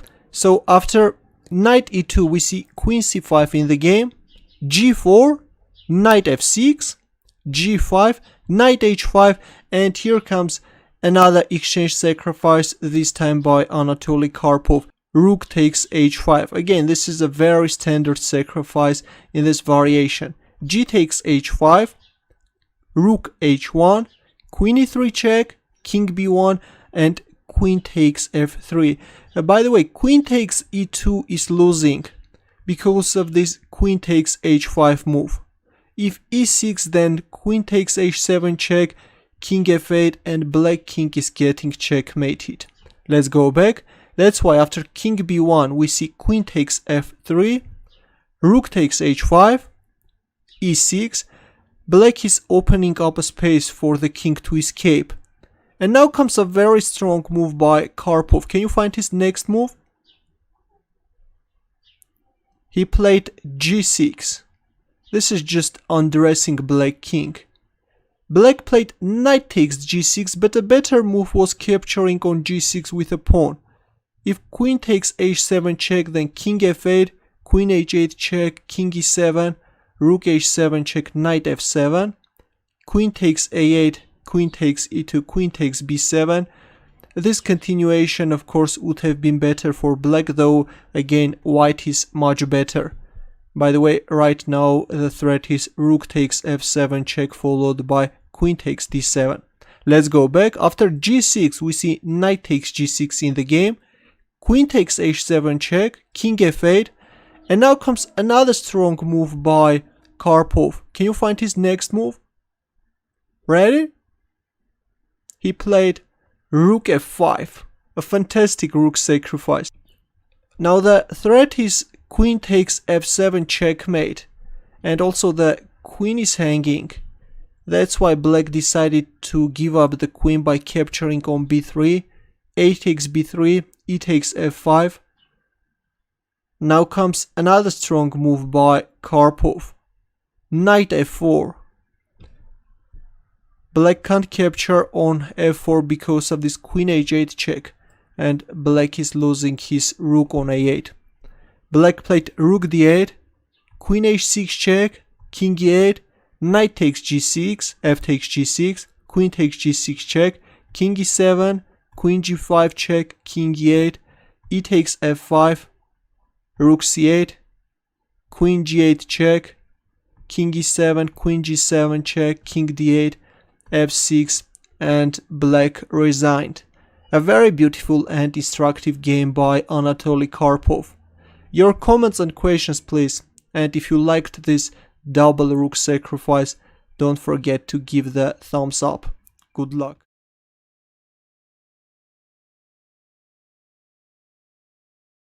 Hello chess lovers, I have a very beautiful game for you played by Mikhail Tal against Sviridov.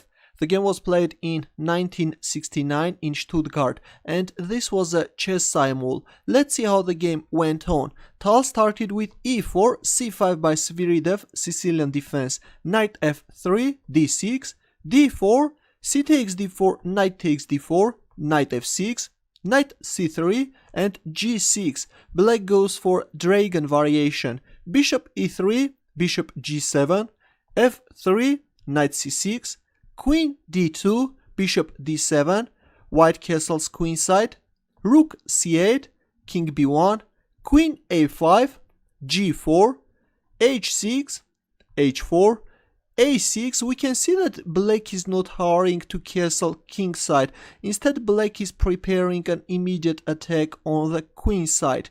Bishop e2, knight e5, g5, h takes g5, h takes g5, and a bad move by black, rook takes h1.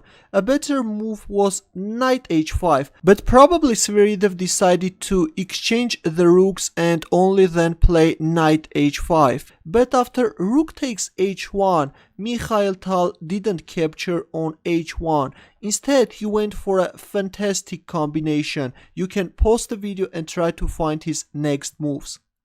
Ready? Tal played g takes f6, allowing black to capture on d1 with a check, and now the whole idea of this combination, black plays knight takes d1, and right now you can see that both the queen on a5 and also the bishop on g7 are hanging. Black captured on d2, and now instead of recapturing, here comes this fantastic f takes g7 move. Now the threat is promoting the pawn to a rook or to a queen, and that will be a checkmate. And believe it or not, but in this position black resigned.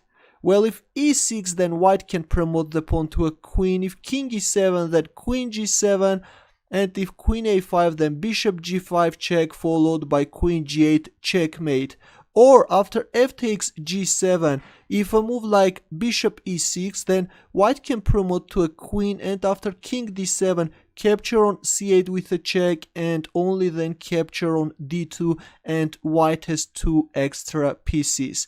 Just a fantastic combination by the magician from Riga. Your comments and questions please, and thanks for watching. Good luck.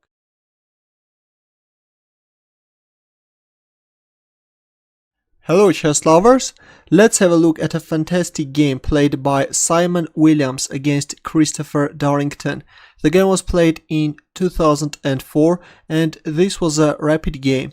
Christopher Darrington started with e4, c5 by Simon Williams, Sicilian defense, knight c3, knight c6, knight e2, g6, d4, c takes d4, knight takes d4, bishop g7, bishop e3, d6.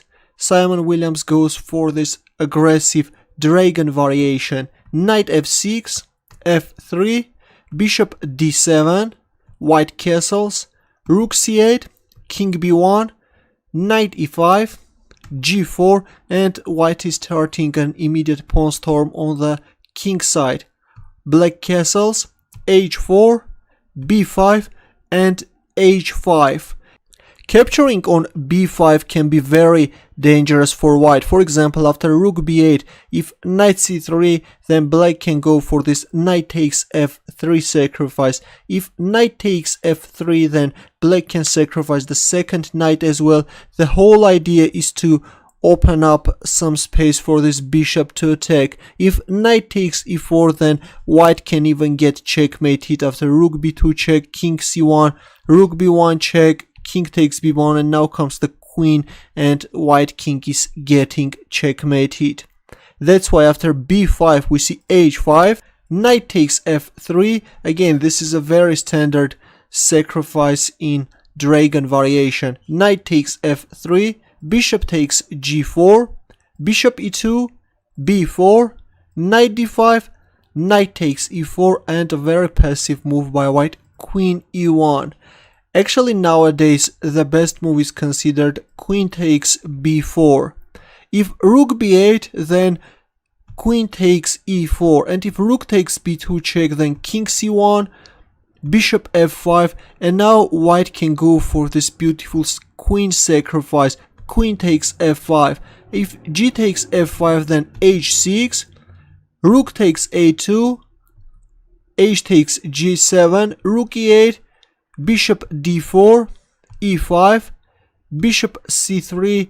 According to the engines, this is winning for white, but actually from a human perspective, this is a double-edged position.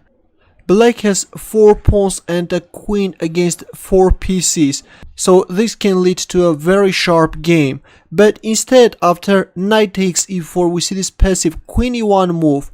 Now comes e6, kicking this knight away, knight f4, queen a5, knight d4, bishop f5, and a bad move by white, knight b3. It was very important to capture on f5 and get rid of this dangerous bishop. But this knight b3 move allows Simon Williams to go for one of the most amazing combinations the chess world has ever seen. Can you find his next move? Ready? He played rook takes c2. Now both the rook and also the queen are hanging. White played knight takes a5. But if king takes c2, then after queen takes a2, this is just winning for black. Right now the pawn on b2 is hanging. Also there is this dangerous rook c8 threat. If rook b1, then rook c8 check, bishop c5, knight takes c5, king d2, a black can capture on b3, it's all over. But instead, after rook takes c2, we see knight takes a5 in the game. Now comes another beautiful move. Can you find black's next move? Ready? Simon Williams played knight d2 check, sacrificing the knight as well. Queen takes d2, rook takes b2, double check, king c1, and rook b1. We see this amazing checkmate on the board. Just a fantastic combination by Simon Williams. Your comments and questions please, and thanks for watching. Good luck.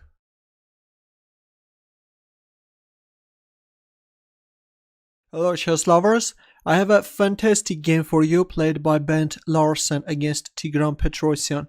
The game was played in 1966 in Santa Monica. Let's see how the game went on.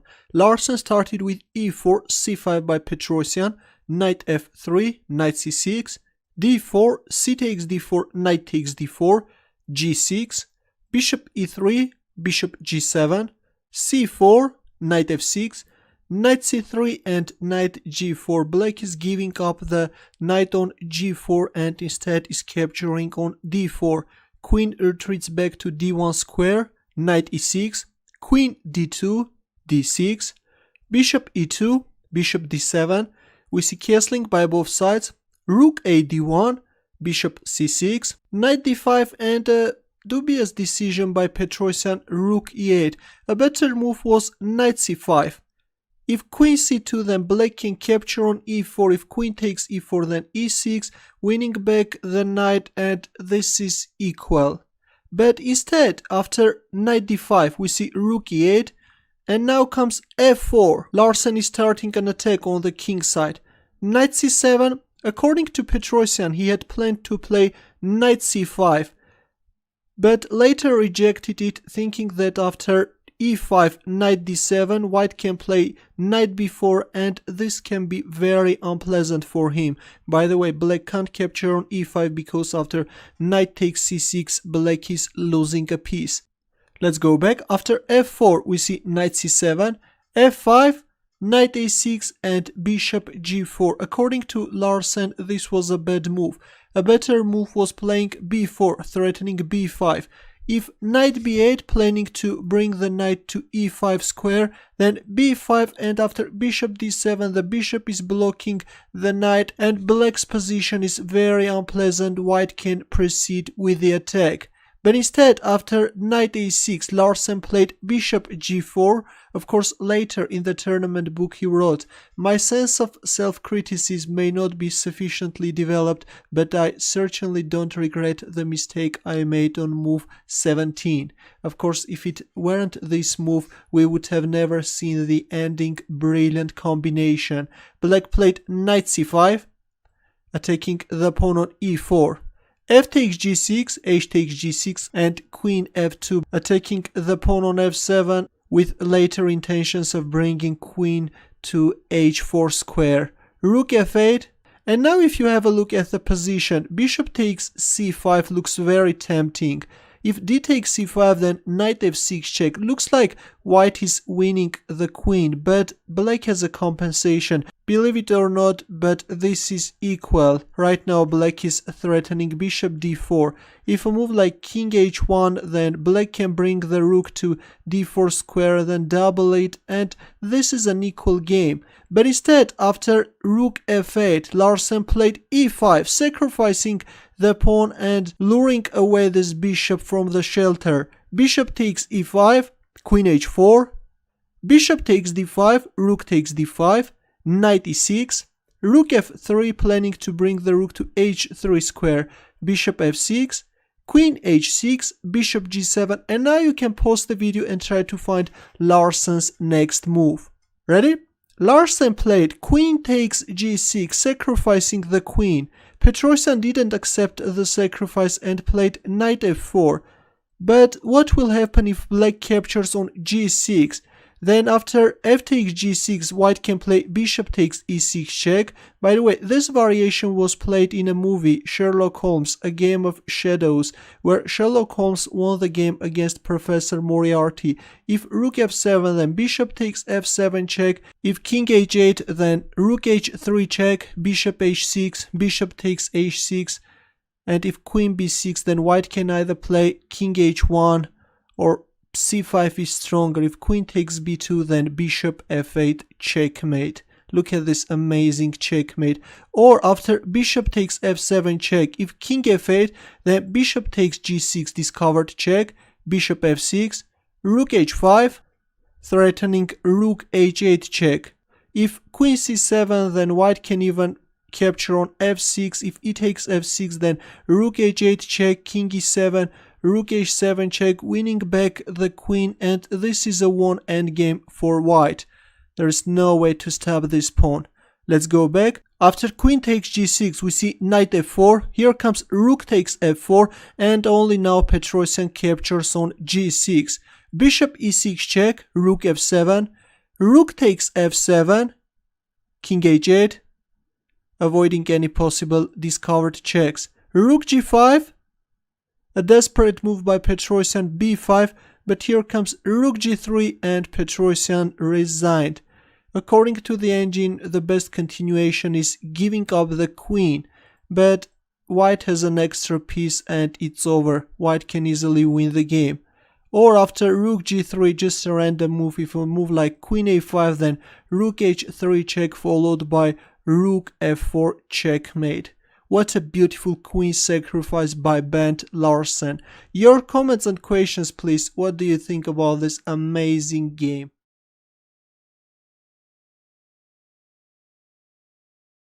Hello chess lovers, Suran here, and in this video I would like to share with you a very fascinating game played by Magnus Carlsen. His opponent is American international master Timothy Taylor, and the game was played in 2003 in Budapest. At the time of this game, Carlsen was 13 years old, but already he was rated higher than his experienced opponent. Carlsen's rating was 2450 and Timothy Taylor's rating was 2385. But before starting our game, if you are new to my channel, consider subscribing in order not to miss my future uploads. And now let's go for our game and see what happened on the board. Carlsen opened up with e4 and Taylor responded with Sicilian defense c5, knight f3, d6, d4, c takes d4, knight takes d4, knight f6, knight c3 and g6. Black goes for this razor sharp dragon variation. Here we have bishop e3, bishop g7, f3, black castles kingside, queen d2, knight c6, and we have Yugoslav attack with immediate castling queenside. In this line, white omits bishop c4 in order to speed up the attack. But the problem with this immediate castling queenside is that black now can go for d5, using the absence of the light squared bishop. Although d5 was not played after castling queenside, black played bishop d7, but the best moves are d5 and knight takes d4. For example, black can go for d5, and this is actually a heavy analyzed line with complex positions. Or after castling queenside, black can also play knight takes d4, a line which has also been seen many times. But in our game, after castling queenside, we have bishop d7, and there it goes, g4. Carlsen is launching the immediate attack on the king side, queen a5. Here we have this important prophylactic king b1 move, rook c8, and h4, knight e5, and bishop e2, a very solid move. The idea of bishop e2 is that now if knight takes f3, then white can recapture with the bishop. For example, if you go for h5 straight away, then black has this knight takes f3 move, which is a very standard sacrifice in dragon variation. If knight takes f3, then black can play bishop takes g4, and if bishop g2, then rook takes c3 is coming, and then black can start exploiting the weaknesses of a1, h8 diagonal. White can face some problems. That's why after knight e5 we have the solid bishop e2 move.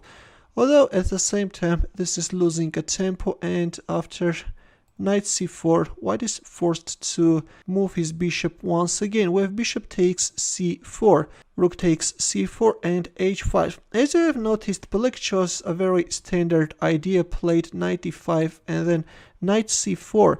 And actually, as white made only one move with his light squared bishop, white gained a tempo, and gaining a precious time in typical positions where we have opposite side castlings is very important. Here we have rook c8, knight b3 and queen d8. A mistake by Timothy Taylor. It was better to play queen e5. But in our game we have queen d8, and the problem with this move is that now after h takes g6, h takes g6, there is no one who can safeguard this e5 square, and Carlsen played e5. Look at this, guys. This is a powerful move which is blowing apart the dragon formation. Now if a move like d takes e5, then g5 is coming, and once the defender is removed, black is losing a piece. Or if a move like knight h7, then in this case white can play queen h2 followed by e takes d6. That's why after e5, understanding that he has nothing to lose, Timothy Taylor went for the sharp knight takes g4 move. F takes g4, bishop takes g4. Right now we have a hanging rook on d1, but Carlsen made another powerful move. This time we have queen h2. He wants to penetrate the opponent's camp. The rook is untouchable because of this queen h7 check followed by bishop h6. That's why after queen h2 we have bishop takes e5. Here comes queen h7 check, king f8 and bishop d4. Yes, Carlsen wants to get rid of black's dark squared bishop, after which black king will become an easy target. That's why in here Timothy Taylor captured on d4 with the rook in order to keep his bishop alive. Rook takes d4, bishop f5. Black is not capturing on d4 as mentioned above, is keeping alive that bishop, and rook d5. Carlsen now will come after that bishop. e6, and we have it. Rook takes e5. Finally, Carlsen manages to get rid of that bishop.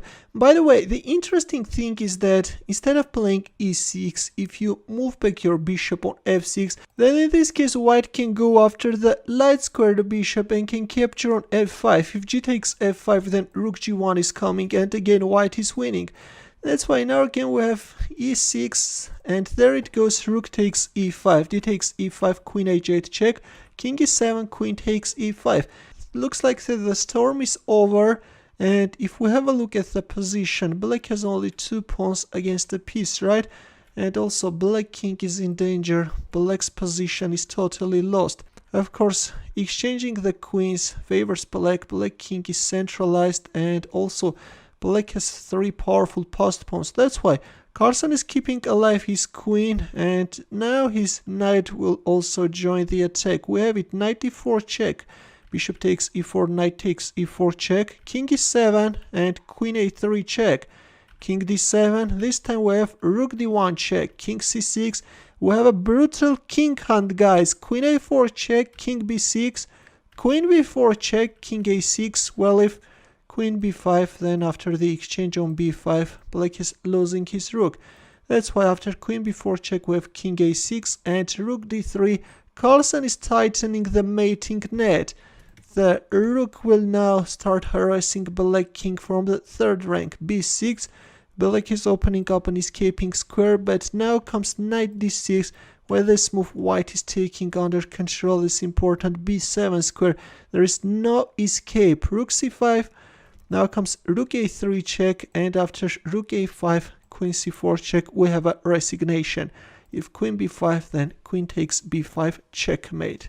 Just a fantastic game, guys, and I hope that you enjoyed it greatly. In the end, a beautiful chess puzzle for you, which is also taken from Magnus Carlsen's game. Please take a look at this position and try to find the winning move for white. I will wait for your answer in the comment section. Thanks for watching. Here are more suggestions for you. Consider checking them out as well. I will see you in my next video. Take care.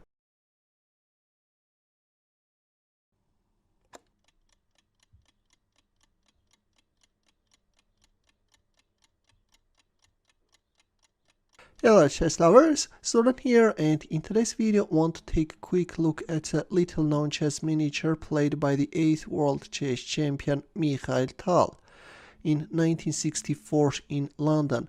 Tal gave a 24 board simul, and this game is from that exhibition. Tal scored 12 wins, 8 games ended in a draw, and he lost 4 games. In this game his opponent is R. Boardman. With this being said, now we can go for the game. The magician from Riga opened up with e4, to which Boardman answered with c5. Sicilian defense is on the board, and now let's see how is this going to end up. Tal had a very nice score against Sicilian, and there it goes. Black boldly goes for dragon variation, bishop e3, bishop g7, f3, black castled kingside, queen d2, knight c6, bishop c4. Of course, all this is a standard theory. We have the Yugoslav attack with bishop c4, queen c7. But this is already a very rare move, and it's not that clear what's the point behind this move. As you know, theory recommends bishop d7, and yes, this is how black proceeds in this position.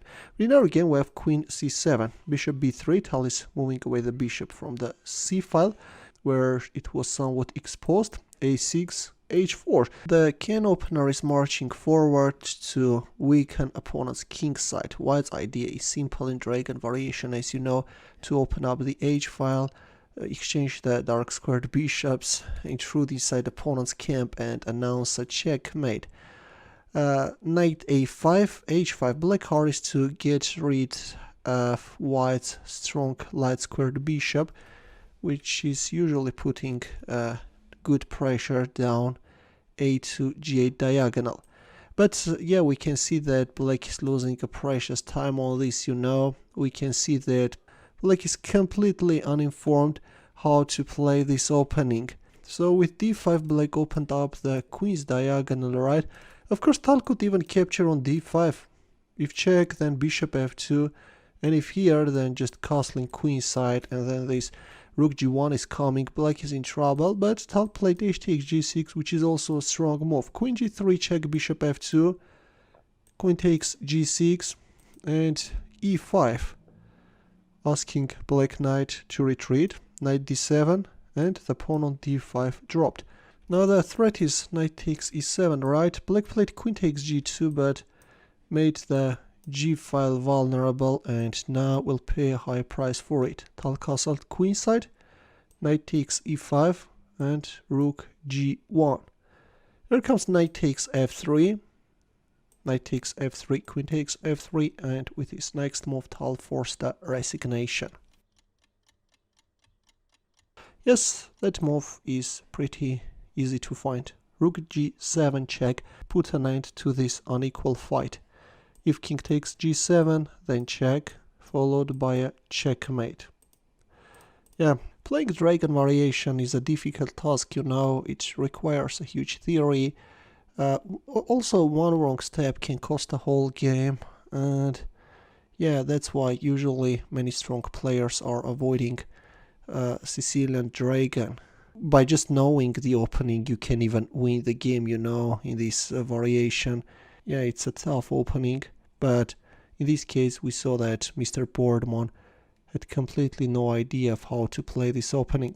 Anyways, hope that many will find this, especially amateur players will find this game instructive. They will learn how not to play dragon, or those who are misplaying, how to punish them. And in the end, let's solve a chess puzzle where the task is to win with the white pieces. As usual, I'll wait for your answer in the comment section. Thanks for watching, we'll see you in my next video.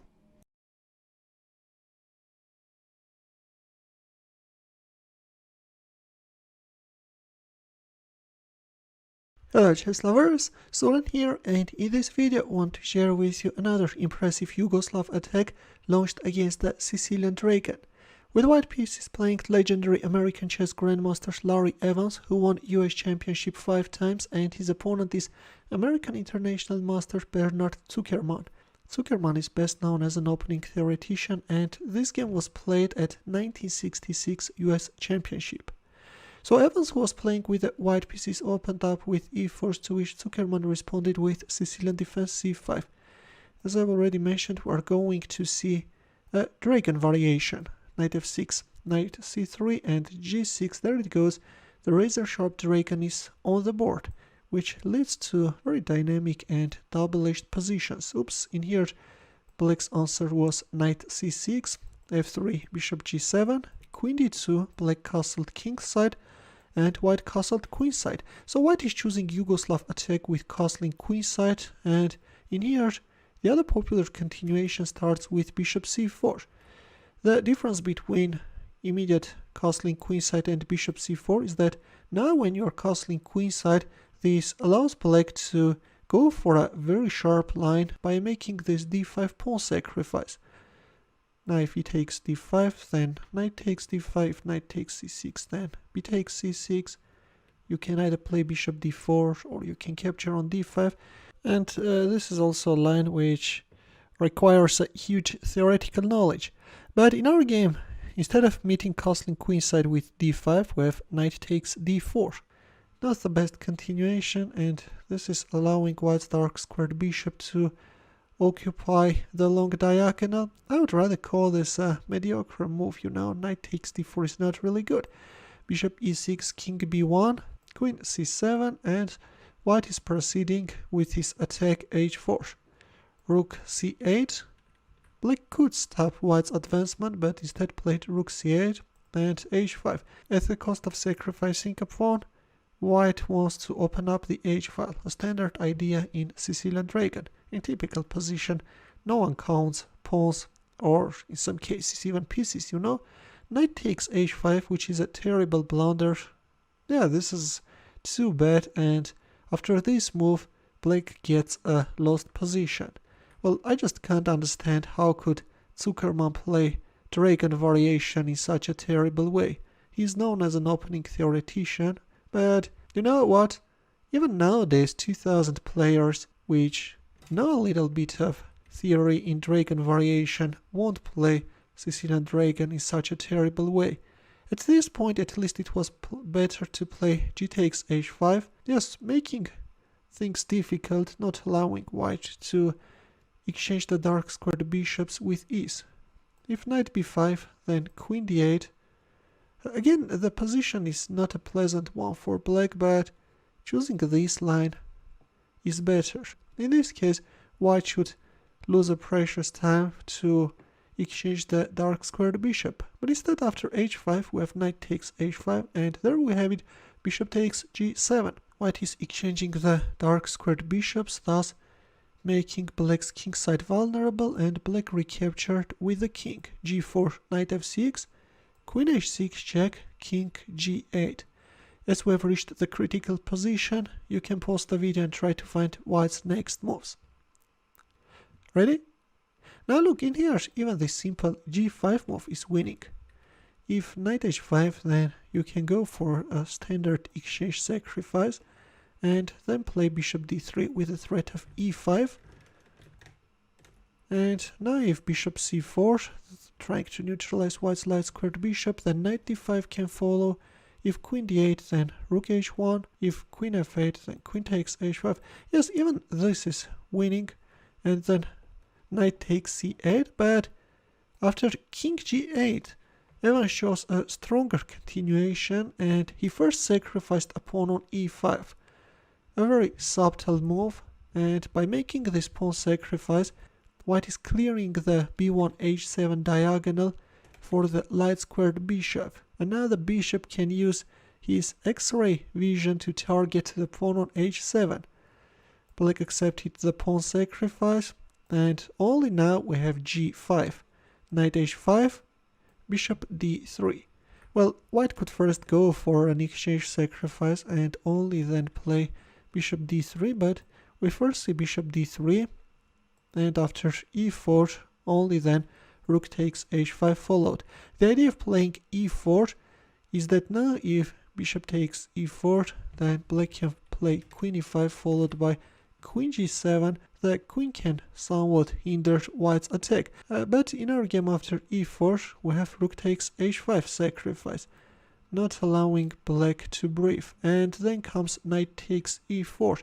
Yeah, in here if we move like bishop takes e4, this is also strong, but black has this queen e5 move, and black can prolong his resistance, although there is a little hope of saving the game. Instead, in our game, we have knight takes e4, a very important move, and the threat is knight f6 check.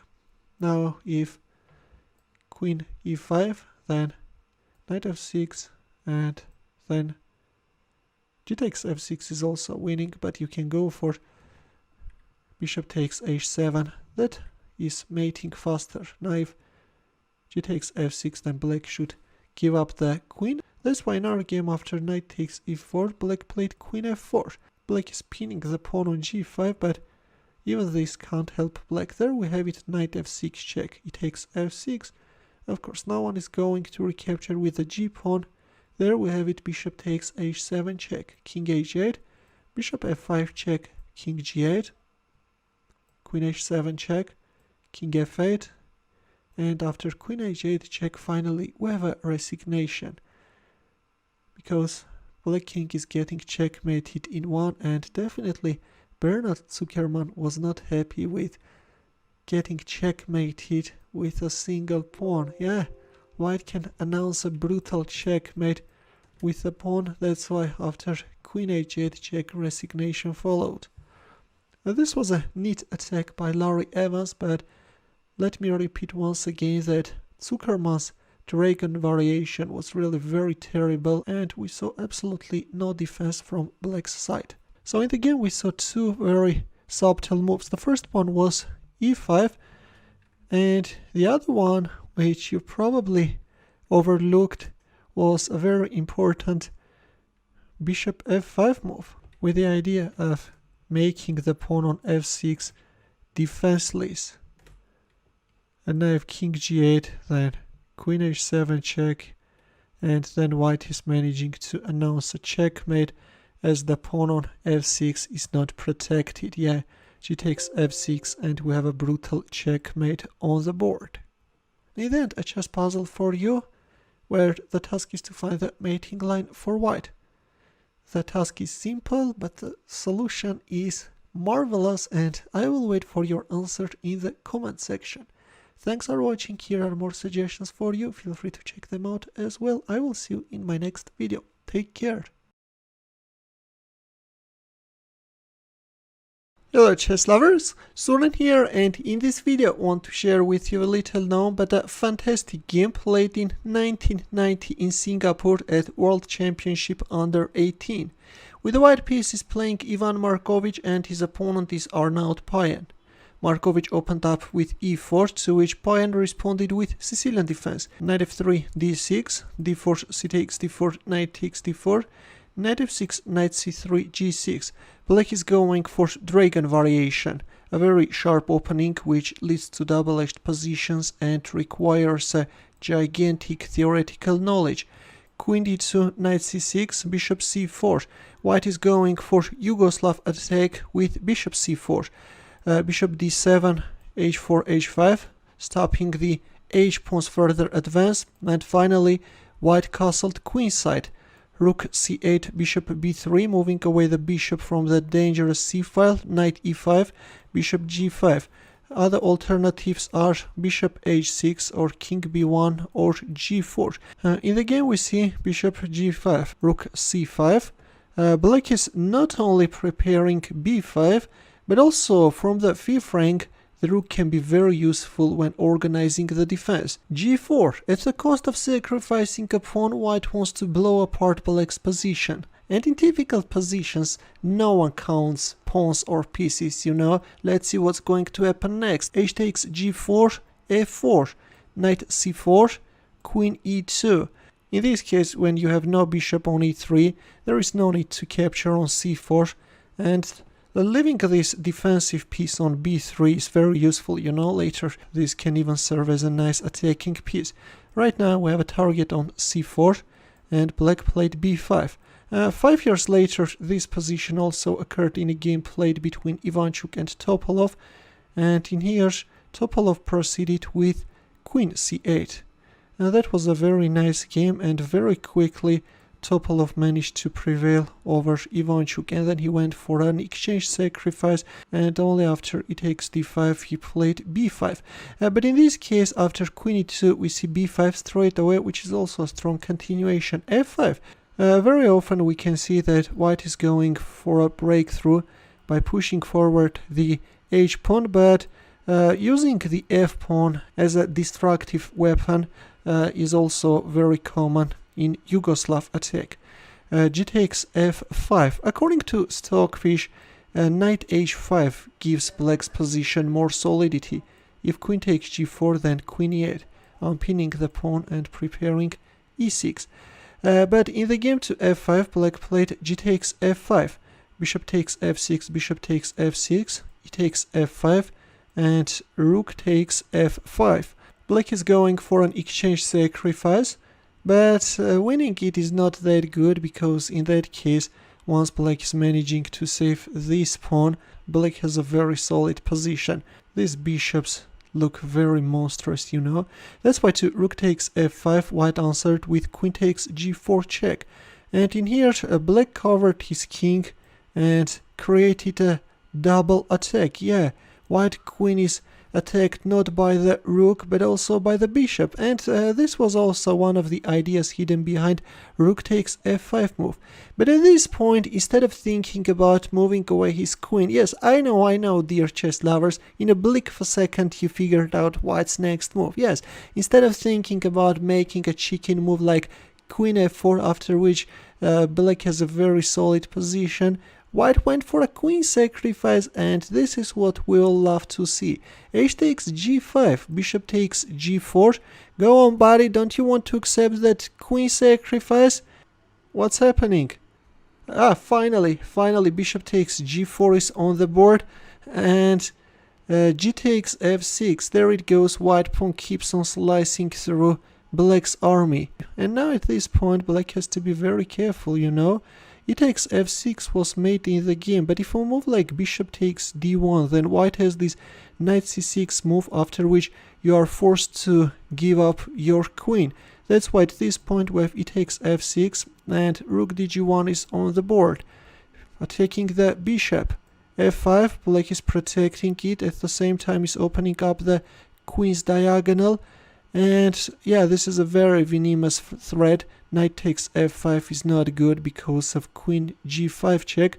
That's why after f5 we see rook h5, taking under control this essential g5 square and keeping black queen neutralized. Rook e8, black is creating rook e1 threat, deflecting this rook and capturing on h5. Bishop takes c4, b takes c4, rook takes f5. And now, yes, rook e1 check won't give black much. This line actually favors white. After knight takes f5, queen g5 check, white has knight e3, and white has great chances of winning the game. In our game, rook takes f5, black answered with queen h4. Both protected the bishop and also created a very nasty rook e1 threat. Knight f3, neutralizing that nasty threat, attacking black queen.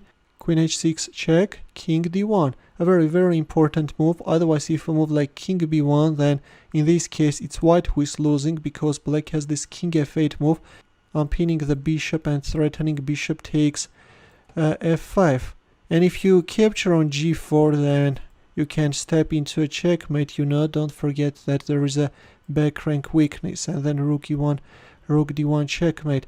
That's why to queen h6 check, white answered with king d1. White is walking into a pin, but the pinner is pinned himself, you know. Queen g6 and rook takes g4. There it goes, a heavy blow is on the board. At this point, of course, you can't play rook g5, black will simply munch it. That's why at this point white made a very important decision and captured on g4. And seems like this is the only move, you know.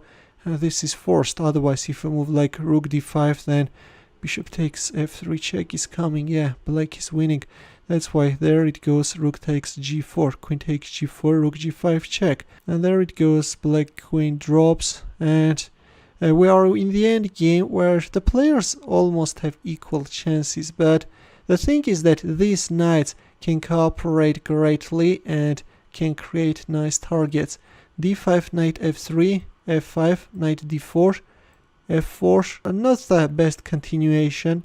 Giving up this pawn and centralizing the king as soon as possible is better. Instead we see f4, and as the king is on g8, winning this pawn on d5 becomes playable. Rook d8 check, knight e7 check, king f7, knight c6, rook d5, and now it's time to centralize the king. King e8, king f3, king d7, king takes f4. Quite possibly black played very poorly. I'm not sure, maybe already black was in a serious time trouble. King d6, king e4, rook g5, and the pawn on a7 also drops.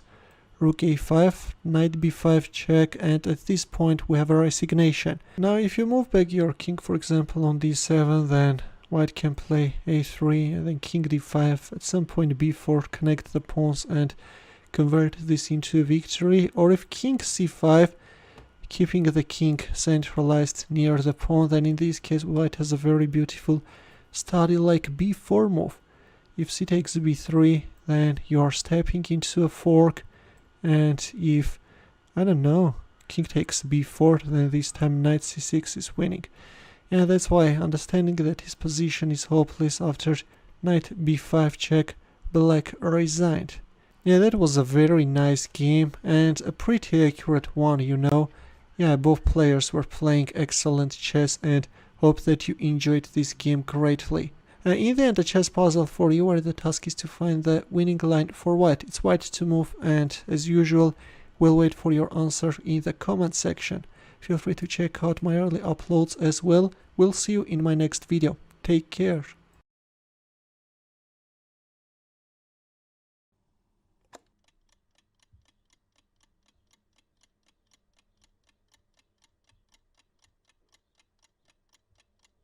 Good day dear chess lovers, Soren here, and in today's video I want to share with you another interesting game played by Robert James Fischer.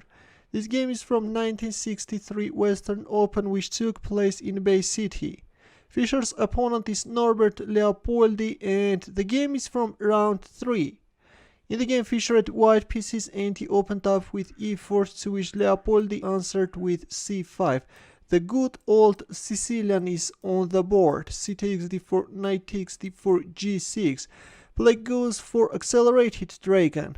At the moment, Black is avoiding d7, d6, and later wants to go for d7, d5 in one move, of course if White allows that. But the downside of this is that now by playing c4, White can establish the so-called Maroczy bind, something which can be somewhat problematic for Black.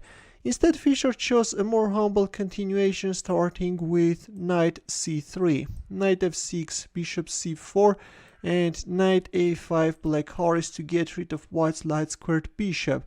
Theory recommends castling kingside. This is the main move. Queen a5 is also popular. d6 can be played, but in the game we see knight a5, and seems like that this variation doesn't give Black much. From modern grandmasters, it's Boris Savchenko who has tried this variation several times, but not with much success. g4, so Fischer is already hurrying to launch a kingside attack. At the moment he is leaving his king in the center and he's going for a direct kill. h6, queen d2, and now how are you going to castle kingside when this pawn is under attack? Rook c8, and there followed h5, e5, which is a serious mistake. At this point it was high time to lock up the kingside with g5, but in the game we see e5, and soon Black's position will collapse. Already it's too late for g5 because the knight is not on d4 and the pawn on d6 is hanging. That's why Black played g takes h5, g takes h5, bishop e6, and Fischer castled queenside. Rook c6, king b1, a nice prophylactic move of course. This is how White is usually playing when castling queenside. In this type of positions, putting the king on b1 is always a good idea. Meanwhile, Fischer is consolidating his pieces and is putting further pressure on opponent's kingside. At the moment he's sacrificing the pawn on h5, but that doesn't play a huge role. Now Fischer will do his dirty job on the queen side. Already White knights are a menace for Black's security. Knight a7 can be now a threat, and this awkwardly placed rook is going to be the target. Bishop f8, and anyways there followed knight a7, rook a6, queen d3. Fischer is chasing a Black rook all over the board, which is soon going to fall victim. Bishop c8, and at this point please pause the video and try to find Fischer's next moves. Ready? Did you manage to win this rook? Well, that's pretty easy. Here we go, knight takes c8. And when it comes to Fischer, I guess coming up with this combination was a very easy task. Yeah, definitely he noticed it very quickly. And then Fischer went for this nice queen takes a6, and then a royal fork followed, and Fischer is upper rook, right? Yeah, king c6. Black wants to trap the knight, a desperate attempt of course, but after rook d5 Black resigned. Yeah, you can't even win that knight. That's why resignation followed. An easy victorious game by Bobby Fischer. Leopoldi failed to play the razor-sharp accelerated dragon properly, and his position collapsed very quickly.